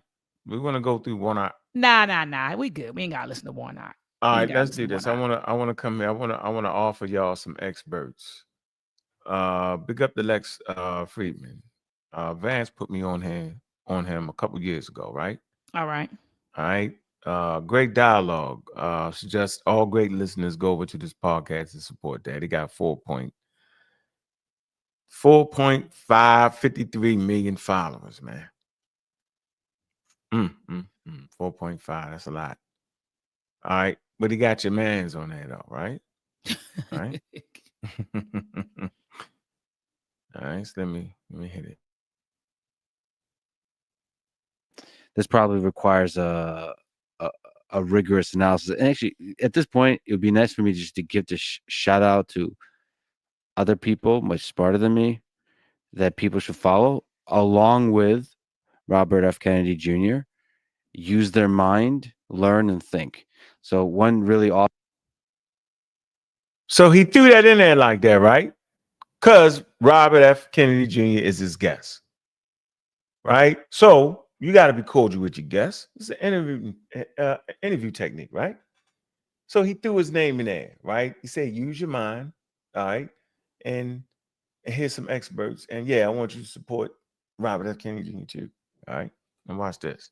It's going to show you some experts. I want to get y'all pen and pad out right now. Get these websites right here, right? And I want y'all to subscribe to these channels. Awesome creator. I really recommend him is Dr. Dan Wilson. He hosts the Debunk the Funk podcast. All right, there you go. Debunk the Funk with Dr. Wilson podcast on YouTube. All right, get that. All right, Debunk the Funk with Dr. Wilson. All right. Vincent Recaniello, who hosts This Week in Virology, brilliant guy. I've had him on the podcast. Somebody you've been battling with is Paul Offit. Okay, so you got Vincent Recaniello. All right, we got both of his books right here. Book 1, Book 2, Pathogens and Control, Volume 2, Pathogenesis and Control. We got that, right? And we got this from Principles of Virology. That's Vincent Recaniello. If y'all was tuned into us during the whole pandemic, y'all know we was using that vaccine scientist right there, yo. Immunologist, top notch, right? Subscribe to that. And then Paul Offit. Here you go. Interesting Twitter, interesting books. People should read and understand and read your books as well. And Eric Topol has a good Twitter and good books. And even Peter Hotez, I'll ask you about him. And people should, because Paul Offit published a Substack recently debunking, I think, my Of course, he debunks your thing. So y'all know Peter Hotez. I think he wrote that book, Vaccines Did Not Cause Any Autism. Yeah, I got that somewhere. That's a good read. I actually learned a lot from that book right there. And about antigens and the numbers, the whole 9 yards, man. I don't think where did I put that at? I wasn't prepared to break that out. It's all good. It's all good. So yeah, that's some websites y'all can run the tape back, right? And I think that's very, very important for y'all. Let me crack this last video right here. I think I want to play how he let's see. So they use the Defender publication. Okay, I want to show y'all something. I want to do this. I want to do this for y'all. All right. The Defender, which was our organization's newsletter, we summarize scientific reports all the time. That's one of the things, the services that we provide. We watch the, PubMed, and we watch the peer-reviewed publications, and we summarize them when they come out. We have made mistakes. When we make a mistake, we are rigorous of acknowledging it, apologizing for it, and changing it. That's what we do. I think we have one of the most robust fact-checking operations anywhere in journalism today. We actually do real science, and listen, I've put up on my Twitter account when there are numerous times that I've made mistakes on Twitter, and I apologize for it. And people say to me, oh, that's weird. I've never seen anybody apologize on Twitter, but I think it's really important that of course, human beings make mistakes. My book is, 230.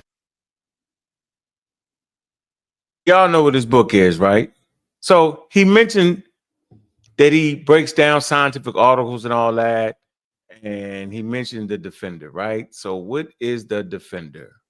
Okay, the Defender is a publication, is a publication by the Children Healthcare Defense, the CHD. Remember, we just talked about that.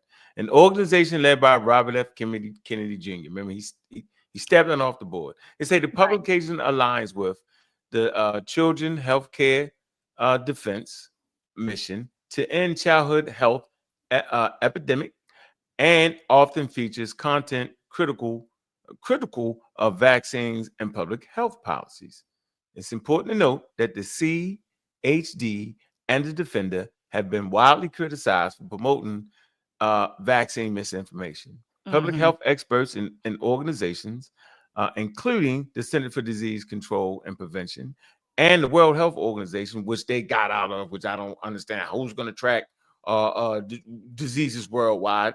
That's what the World Health Organization does, the WHO, and emphasizes the safety and efficiency of vaccines in preventing disease and safeguarding public health. They say when evaluating information from the Defender, it is critical to consult reputable sources and consider the consensus of the broader scientific and medical communities. Oh, there goes that word. There goes that word, brother Ankh, that C word, consensus, right?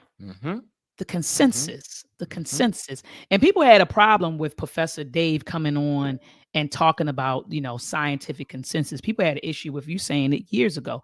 Consensus. What is the scientific consensus? What is it? What is the scientific consensus? What is the whole of the science community saying regarding this particular topic, on this particular topic? You always should start there. So anyway, brother Ankh, that was the last clip. Well, finishing my point, it's a pseudoscientific publication. Yes. Yes. Yes. All right, there you go. But you see him talking boldly. Yeah, we do. You're lying. Right. Absolutely. You got marginalized communities taking that information, trying to get us with it. How do I know? Because I had to read the stuff. Right. I had to be prepared for the stuff. Yeah, you made that up. And then check this out. Remember when Professor Dave was on, he said, actually white people are the most peddlers. They comprise the leaders, he said, in spreading, pseudoscience, and he said that. And so shout out to Professor Dave, man. Shout out to Professor Dave, man. But this was a good show. I know you wanted to let some folks hop on. I gotta teach in the morning, so I'm getting ready to go. Did you want to do an after party on the community of skeptics? What time is it? It's 9:30. I'm hopping off because I know how y'all get down. Yeah, everybody get the link, then everybody on for 3 hours. Dr. Maya ain't got that type of time when she got to get up at 7 in the morning and go teach. She gotta go. Nah, I gotta teach. But yeah, this was a good build tonight. Family, before you get out of here, make sure that you thumb up this discussion. Thumb it up, thumb it up, thumb it up. Also, family, share this discussion on your social media platforms. And also, family, if you haven't subscribed to my YouTube channel, Dr. Oya Edwa Ma'at, or Community of Skeptics, make sure that you hit on over to both of these platforms. Subscribe to our YouTube channels. Hit the notification bell so that whenever we go live, you are notified. All right. And Brother Ankh, you got any closing words for the listening audience? Oh, hold on. Hold on. Send Mr. Nero the link. Who? Oh, he's ready? Who? Who's Nero? Who are you talking about? Oh man, send him a link, man. Dante. Oh, he said send him. I'm about to hop off. Send Dante that where link, he at? Let me see, because I text him. At. Hold on. I Give him text 5 him minutes to say at. hi to jump in real quick. He said text me the link. He said I jump on. Oh, he said he texted. Oh, he did text me back. It's at 6:50 because I said peace. I said we're going live at 8. Let me know if you want to hop on. He said I'm going live at 8:02. Oh, he said how long you gonna be? Then he said you still live. Text me the link. I'll jump on. Okay, all right. So I give him a sec. I give him. I gotta show love. That's my guy. Yeah, show him some love. That's my guy. Yeah, we was just getting ready. We was just getting ready to hop off. Let me tell him. Okay, hold on. Just getting ready to hop off. Just getting ready to hop off. Let me see. Shout out to brother Dante. Man, big up to their podcast, man. They got a real powerful podcast. It's doing numbers on that last show. That last show is jamming, ain't it? Oh yeah, definitely. Golfy, shout out to you, brother. Did a good job on that last one. Huh? Uh-huh. Clearing up this crap. Flat Earth. Nonsense. Man, make sure y'all like and subscribe, man. We appreciate the attention we getting. We spreading the wealth of scientific literacy.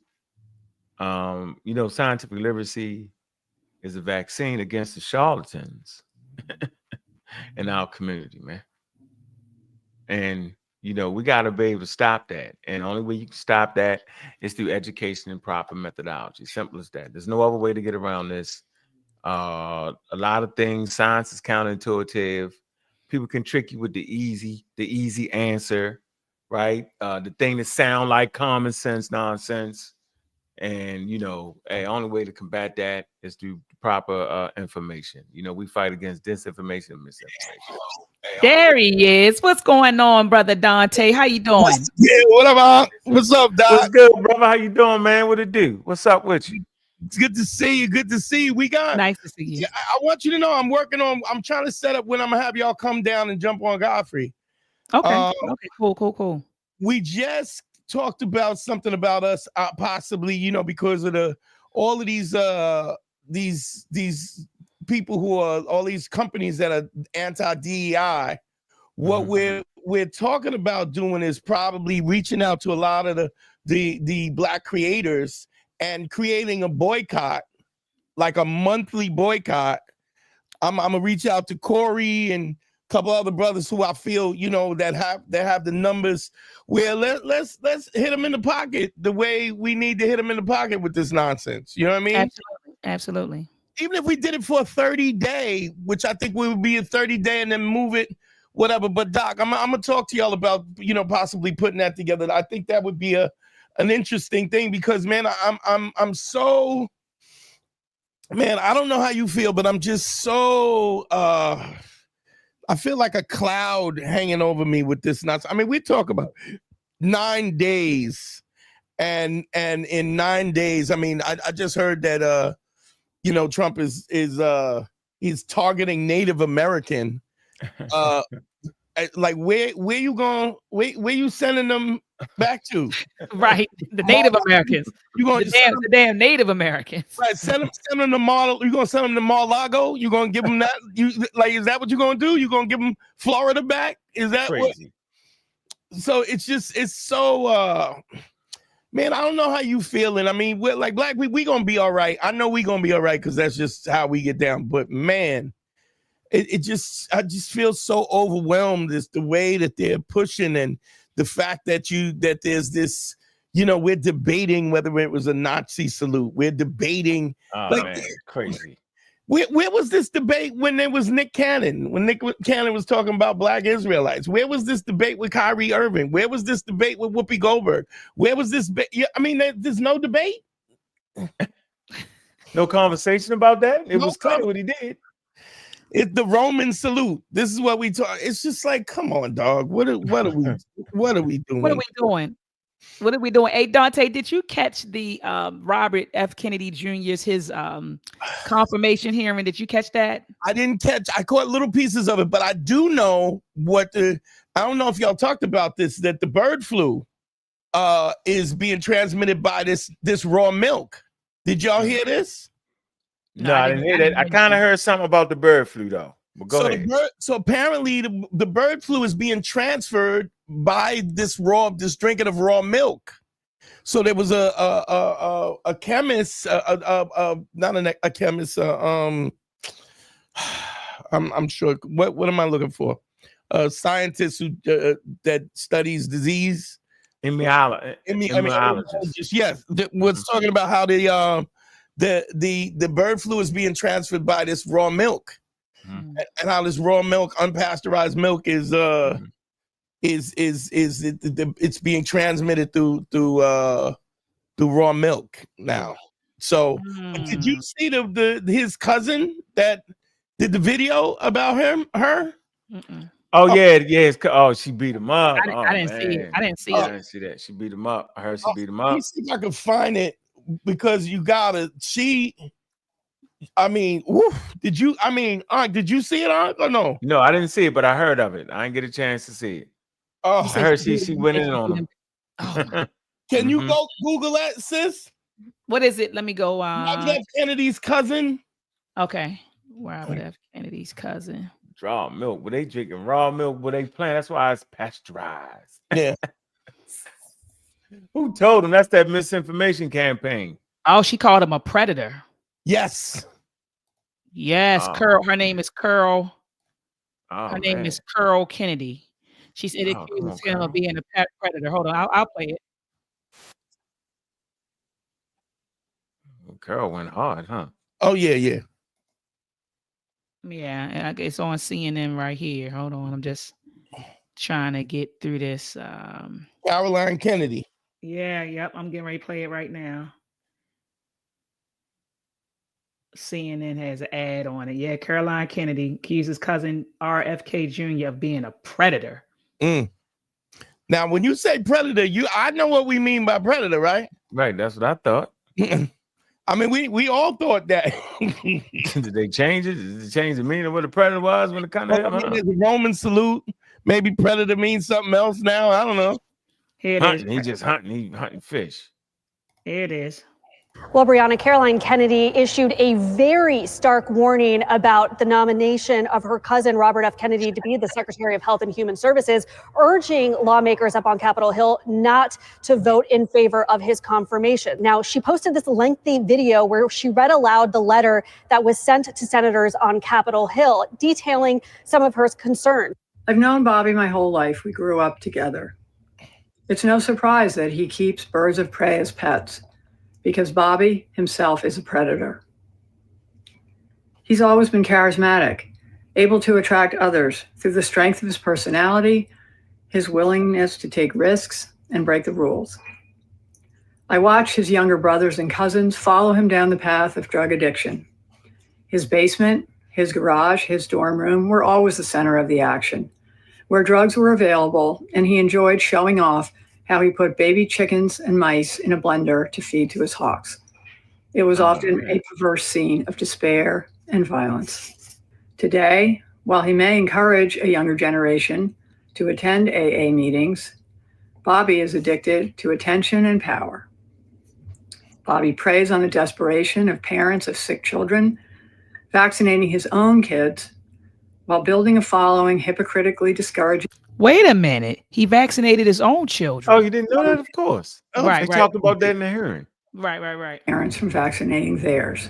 It's incomprehensible to me that someone who is willing to exploit their own painful family tragedies for publicity would be put in charge of America's life and death situations.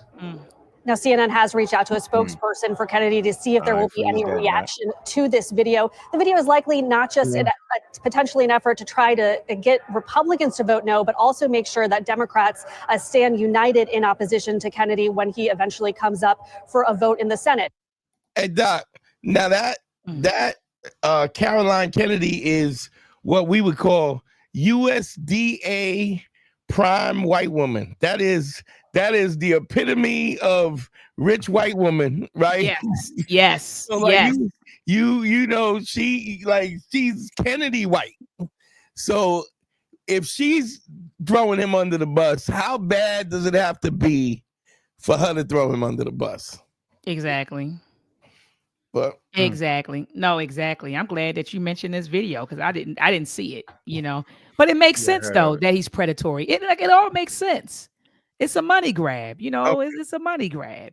You know, he's about the money.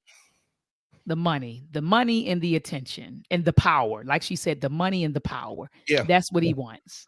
And that's So what it's about.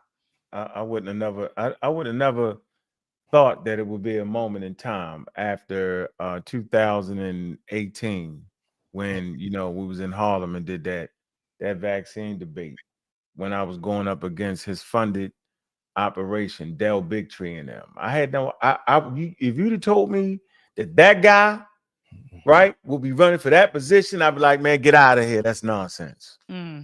No way possible that I'm sitting up here right now watching him. It's ridiculous. It's the anti-scientific jargon. It's the wildest thing. Like this shouldn't be. But I guess that's what makes America, that everybody get a shot at it, huh? So we'll see how the process works. I just found it to be very interesting to have that guy in charge about health. Very interesting. Absolutely. Talked about his heroin addiction, that he shot up heroin for 14 years. And it's interesting in a discussion where we're discussing DEI and none of the white boys is competent. Ain't nobody down there. Nobody competent. And here's the crazy thing is that like we all grew up like this. If you want half the amount of success, you got to be 5 to 10 times better than your white counterparts. Like we are taught that. So when you talk about DEI, when you talk about somebody being qualified, there has never been a situation where black people have ever thought that they could be somewhat qualified and to get in any shape or form a level of equality about what we achieve. We don't never get what's due us. Never. So it is what it is in terms of that. I mean, every black person ever said we all heard you got to be 10 times as good to get 1/10 the amount of prestige and stuff. And this is proven by the statistics when we talk about a black man who has a college degree has less of a net worth than a white man with a high school diploma or not with a GED and a felony. So it's like, and this pull yourselves up by your bootstraps. You like, right? Yeah, I hate that. That's the worst thing. To say that is nonsense, man. It's a process, and I know the things they put in place was temporary, right? But with temporary, man, I'm gonna do this temporarily until we get this thing right here fixed, right? So obviously that's a message of saying that it's fixed. Yeah, I don't see it. I think we need to keep pushing forward, and I look forward to joining you and just being in lockstep to actually show. See, sometimes, man, it ain't in the talk. It's about your actions, right? It's about showing people that you're dedicated to making sure, right, that our community is safe and healthy across the board. And if you're not supporting our liberation, then you're going against it. Simple as that. Like, what are we doing here? Right? We've always helped this country. From day one, we fought in every war. World War I, World War II, the Bay of Pigs, Vietnam, lost our lives. Hell, if not for the fighter, the daggone the plane, what's the pilots, the daggone Tuskegee pilots. You know what I'm saying? They was the ones, the Tuskegee Airmen, they was the ones that brought out the German what's it, Luftwaffes. Am I saying that right? They the ones that had to fight them. Right. Yeah. Right. They had the planes that was faster. They picked them out the sky, allowing for the B-52 bombers, right, to end up in Germany. Right. This is serious. This is serious. Right. Yeah. So, man, come on, man. We played an integral role in this thing right here. Yeah. Right. And we should never be mistreated. But something better than that, right? We should never allow people to mistreat us. That part. Right. So that's why I don't understand when we allow pseudos looking like us to miseducate us. That's worse.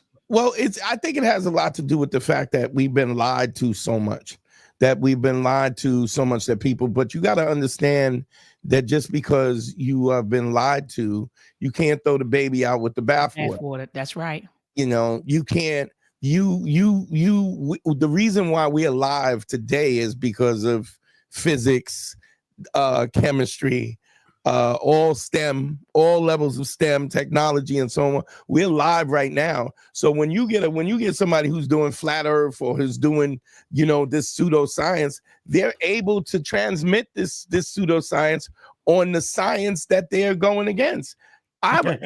Here's a question that I have.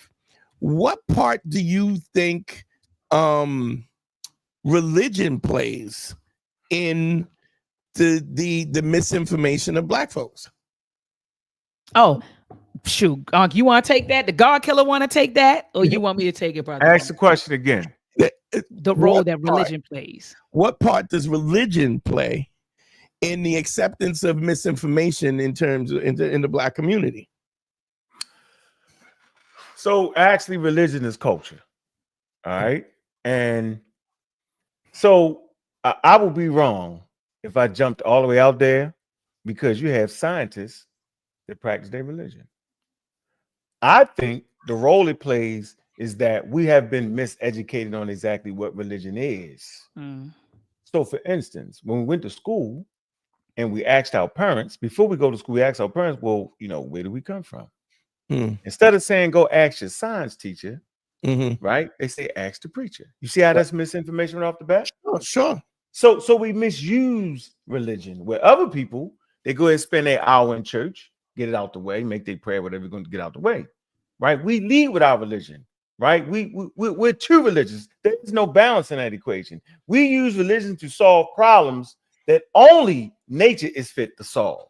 And the only way you can use nature to solve the problem is to understand that aspect of nature. It's very clear. And so we understand the world through the eyes of religious thought. We don't understand the world through the eyes of natural thought, right? Through nature. And the only way you can really study nature is through a systematic thing called science. So I'm saying we like this. We religious. We top heavy. We need to go ahead and tone that down. Bring it all the way down. I ain't saying you got to throw your religion away. I'm not trying to tell you not to pray, not to believe in God. That's your thing. But when you bring it into the schools like they're trying to do, when you bring it into the science class trying to do, when you try to bring it to trying to understand are vaccines safe and effective, I'm going to leave it in the hands of Christ. We're going to be all right. Really? No, we're not. We're not So going to to answer your question, right, I wanted to go the long way. Religion plays a heavy role in the lives of African Americans. Too heavy. I think religion defies critical thinking. Like you can't, it does not promote critical thinking. You just can't. It promotes. It I don't want to say dumb you down. I don't want to say that, but it defies critical. It does dumb you down. I'm trying. Look, Dante, I'm trying not to say it, but it's like, but hear me out. It's like it defies critical thinking because you're conditioned not to ask questions, right? You're conditioned not to ask questions. Don't question God. Don't question. When in actuality, questioning, to ask questions, that's an intellectual tool, right? To ask questions is an intellectual tool. This is how you gather data. You ask questions, then you analyze those questions. You seek answers to those questions. Then you evaluate those answers. And so religion doesn't teach you that. It actually teaches you the opposite. It conditions you to believe, to have faith. And I'm not saying that we should not believe things. There's some things I believe. I'm not saying that we should not have faith, but to totally believe and have faith without applying critical thinking skills is bananas. I land my plane there, Dante. What's your thoughts? Okay, so this is what I find that as Black people, we gotta walk this tightrope about it. When the reality is that you, me, and we about this science, right? We are about this critical thinking. We are about this science. We are about an epistemology to understand truth. Absolutely. And in no shape or form does religion help you get to that.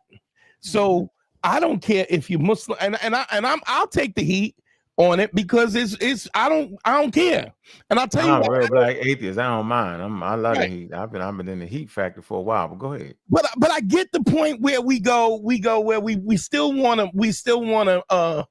an audience with folks who may be religious, and I think that we can't.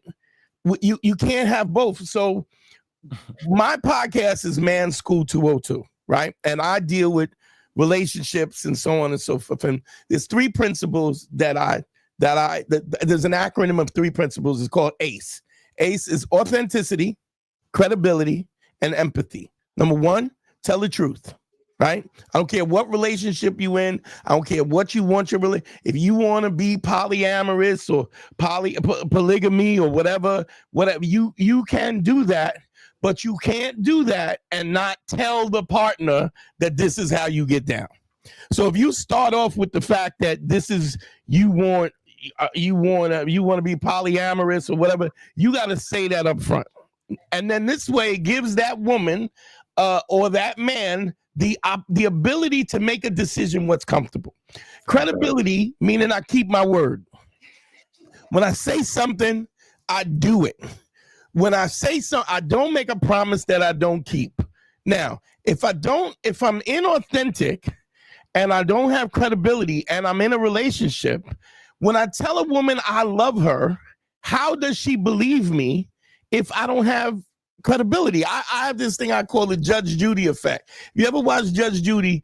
Judge Judy catch you lying in the first 5 minutes of the case, and then nothing you say has any credibility. Now she has to scrutinize everything that you say from that point on. So when we talk about relationships, male-female relationships, if I can't trust you to tell me the truth, if you have no credibility, if I tell you I got your back, how do you believe me?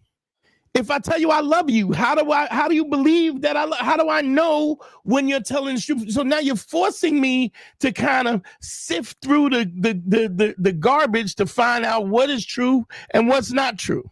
But if my true north is honesty up front, you don't have to guess. So I may or may not been into street pharmaceuticals at an earlier date in my life. I cannot deny or confirm, but I'll tell you this. If somebody didn't have my money, right, and I said, when I see you, it's on and popping, nobody thought it wasn't on and popping. Do you know what I mean? There was no conversation. When I'm on site, it's going down, right? And because of that, there's a certain level of respect. Even in an unethical business, there's a certain level of respect because of credibility. So that means if I tell you I'm gonna punch you in your mouth, when I see you, I'm not. Man, yeah, I gotta be punching in your mouth. If I see you, I just swing on you because you already said it. I trust you're gonna do what you say. It's coming. I know you coming. What I'm saying, but that is true for all parts of it. So when we try to make space for this, we know already that there was no massive flood. There was no Noah's flood. We know that there was no Garden of Eden. We know that if you talk about Abraham and Abraham's family that houted all of these people, that we know there's a mathematical impossibility that the world could have been started by that many people. We know that in the Bible, there's scriptures that tell you that show you how to keep slaves, how long you should keep slaves. If the slaves are Jewish, how long you keep, you know what I'm saying? And how to treat them, and how to treat them. It's God rules and regulations. If you beat them and they die within 2 days, then you are responsible for it. I mean, we want to pick and choose this. We know historically that King James was a pedophile and a homosexual and had a murderer. And so as Black people, we hold on to these stories that we think are reasonable, and we let go of the ones, and we kind of, and we allow this. If you say he's a man of God, that carries a certain level of prestige. And the reality is, what you mean is he's a man of faith, which means he believes in stuff that he has no proof for. Those are the people that we should oust out of the community. If you're talking about something and you don't have, and you're not speaking truth, and you're not speaking from evidential, provable, you should not be a thought seeker, or you should not be a leader in the community. And I think the fact that we're doing this in a way, especially because black churches have been such a cultural part of an integral part of black growth, we make space for this, which I just think we need to not. You got to be honest about it. Right. We got to be honest about what it is. I mean, we watched I just watched the documentary on Jerry Springer. Jerry Springer, Maury Povich, they were instrumental in the destruction of society, of rational society. And we watched reality TV. We still watch the Housewives of Atlanta, and we watch black throw drinks in each other's face, and this hyper materialism and this nonsense. And this is what we watch. Meantime, meantime they are overturning and gutting the civil rights movement. So I don't know if you answered your own question about the religion part, but I'm gonna tell you this. I would like to say there are approximately 4,300 recognized religions globally. Right. Some monotheistic, some polytheistic, many indigenous and tribal religions. So when you come to me as an African American and tell me that you have the God, I have to question your thought. I have to question, are you reading? Right. Okay. Now, I'm not asking you to accept other religions, but are you reading? Because if one religion is true, then all of them are. Right? God is a cultural container of ideas and geography. Right? You can actually identify where the person's religion started based off their deity. Yes. If you sitting there thinking that your particular deity gave the world all the answers, I'm sitting there saying, man, then you don't know the world. Right. Each deity instructs and informs. Why does a deity instruct and inform? Morality, code, music, dance, because the humans say it. It's the humans doing it. Religion and God is an all human idea. Right. Right. And disrespect to that, Christians are the most disrespectful of them all. Yeah. They proselytize. They're basically saying that you Africans that's been in Africa for 350,000 years before you left Africa, you have no moral compass. They told me that the other day. You have no, because you don't have a God. Your God's not even real. When a person says that your totem and your God is not real, they're basically saying that you don't have culture. That you was just standing there in the woods waiting for them to come to bring you Jesus Christ. You was definitely born into sin. That's an arrogant statement to say that anybody, no, the Christians was born into sin. Yeah. Why? Because they said so. Yeah. I rest my case there, Mr. Dante. I just wanted to give you a little bit of that real black atheism. Get this thing packing around here, cracking, packing and cracking, packing them up. At what point in time are we going to question these things that we know are true? We evidentially we have truth. If I say I'm an atheist, if you're a Christian, so are you. I just go one God more than you go. That's always the point. That's just one more God, because you don't believe in Thor. You don't believe in the Bhagavad Gita. You don't believe in Shiva. There's plenty of guys that you don't believe in. Right. And so voodoo. They don't believe in voodoo. The voodoo god, voodoo, the voodoo god, the homie, that's the deity. You don't believe that. I was just talking about that in the server, Dante. I say, so Christians are atheists too. And they like, what? No, we not. They don't believe. You study the history of that. They'll tell you. Muslims call Christians atheists, and atheists call Muslims atheists, and the Greeks called everybody's calling everybody because you wasn't practicing the state religion. You don't pray to Thor. Of course not. And so I think, but the problem is that it's interesting how we got to call it out. I mean, because what I say about truth is absolute. If you are 95% truthful, that's the definition of being a liar. That's what you are, even if it's 5%. Half lie. Right. They confirm that you're a liar. Half truth is a whole lie, right? Anybody exactly. So I mean, and I think when we start to deal with the truth of this, the basic fundamental truth of this, I don't see how you can still follow this belief system when it goes against skeptics, just like what you said, sis. It's like you're going against skeptical thinking. Is it true or is it not true? Facts. It co-opt. The problem is evolutionary psychology, and we have evolved to believe. The problem is people have co-opted the belief, right? We talk about that all the time. You will never make the mistake in calling a human a shadow, but you will always make the mistake in calling a shadow a human. Yeah. Simple as that. You believe things. You see a shape, you're like, that's a human. No, it's just a shadow. Right. It's not that. Right? You hear the noise downstairs. You hear the noise and you grab your thing. You grab your gun. You're like, oh man, somebody breaking in. No, something just smashed through the window. Yeah. Right? You walk in early Homo sapiens sapiens. And I'm ending with this. In the green savannas, they walk in. The leaves rustle. They all jump. Right? I guess me and you would have died. We would have died, Dante, because we were like, what is that? What exactly is that? I don't think that's big enough to, what is that? Right? And it could have been a damn snake and it bit us and we died. The tall grass moved, right? Remember, Homo sapiens sapiens come from an environment of everything was dominant over them. Right. You were real spooked out. You had to be moving.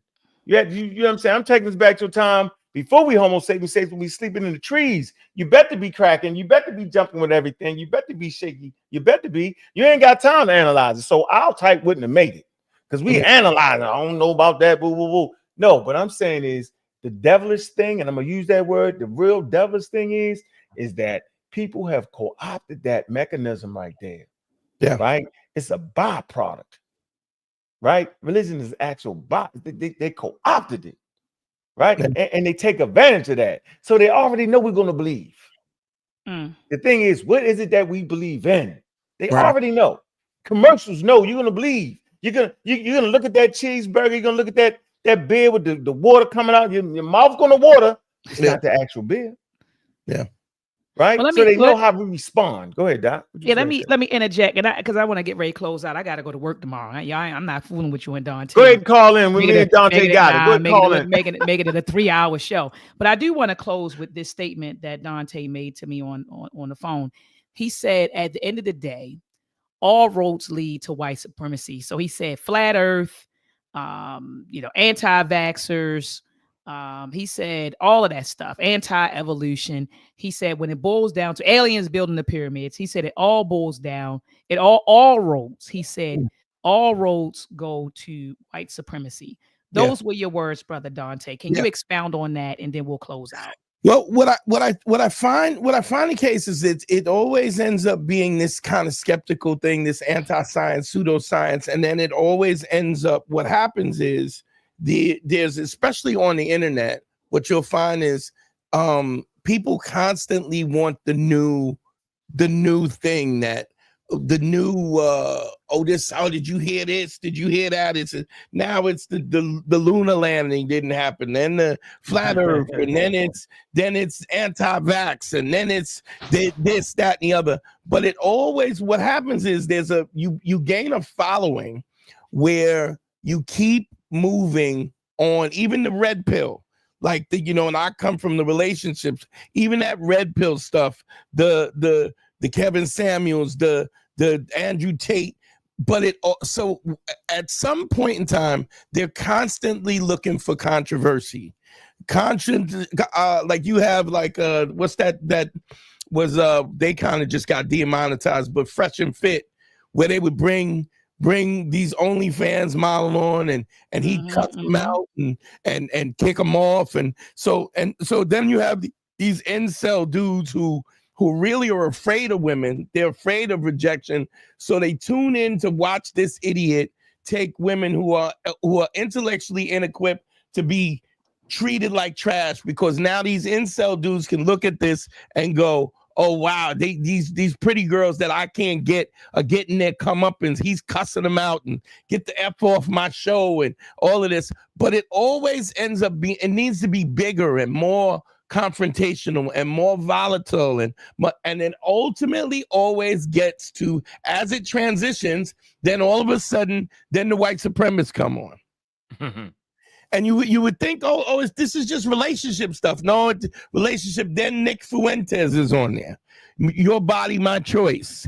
Then it always ends up. All roads end up to white supremacy, because at the place of white supremacy, it validates your mediocre whiteness. That's what we're saying. I'm white, and because of my whiteness, I'm better than you. The problem with that is that none of the facts lead itself to that. If you know Stephen Miller, right? Mm. So you know Stephen Miller's a little bald head weird dude that's doing that that Trump hired was down with. I don't know him. I don't know. So I mean, you know Ben Shapiro? Yes. Okay, so now how do you say Ben Shapiro is Jewish and he's the chosen people, right? He is one of the chosen people. He is chosen by God, right? Ordained by his religion. How do you put him next to The Rock and go, this is the superior? Like, how do you put him next to LeBron and go, oh, this is the chosen, this is the superior black vote. Ben Shapiro. You funny. That's a religion. That's the cultural container. That's what it is. It is what it is. You know what I mean? Like he only chose because they voted and said they was chosen. That's the point. Exactly. More. Why do you follow a religion that ain't choosing you? Or worshiping a God that doesn't look like you. Hello. Yeah. So all roads, it all pans out to maintaining power and control over a people that you're afraid of giving them a fair shake. It just always ends up that way, because it is all a distraction that ultimately ends up to I feel insecure because I'm a mediocre, lukewarm white dude. And I have to justify to you why I have the opportunities that I have when I don't deserve any of it. You know, it's crazy. Well, we're gonna find out, ain't we? We're gonna keep working and find that out, Doc. I ain't even gonna hold you hostage because I know where you at.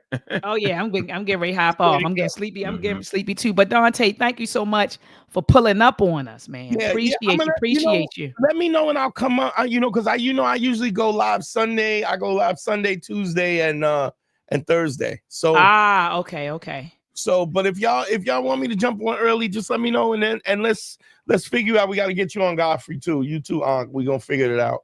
Let's do it. Yeah. Figure it out. Make that happen. How they say it, if you're gonna talk the talk, make sure you walk the walk, man. I live by, bro. All right, do it. I appreciate it. All right, appreciate you stopping through and gracing the platform, man. It was important, man. Appreciate y'all reaction videos on the Flat Earth, man. I think it's time for those platforms that garnish a lot of attention, man, to start allowing people, like us, to actually express what it is we need to express. They making African Americans. Your man got African Americans looking super stupid crazy, there, man. Looking Jamal, crazy. Everybody think we TikTok. Yeah. Everybody think we Native Americans. Everybody think we flat earthers. Everybody think we just super spiritual. That's not true. We scientifically literate. We've been doing that since they started science. Here's the thing. I don't know if Doc told you, but I'm a Q dog, right? Mm-hmm. And one of my frat brothers is Ronald McNair. Ronald McNair is one of the brothers that died on the space shuttle when the space shuttle blew up. Oh man, yep, I know what you're talking about. Mm-hmm. So when you're trying to tell me that there's this anti-science, and we have participated in every aspect of culture, science, and in every field of intellect that you could possibly, and the fact that somehow the intellect is Eurocentric in nature is just not true. So I appreciate you having me on, bro. Man, thanks for stopping through, Thanks bro. for stopping in, Brother Dante. Ankh, I'm out of here. I'm getting ready to hit the end stream button. Family, thanks for pulling up on us. Peace and black excellence, y'all. I love y'all.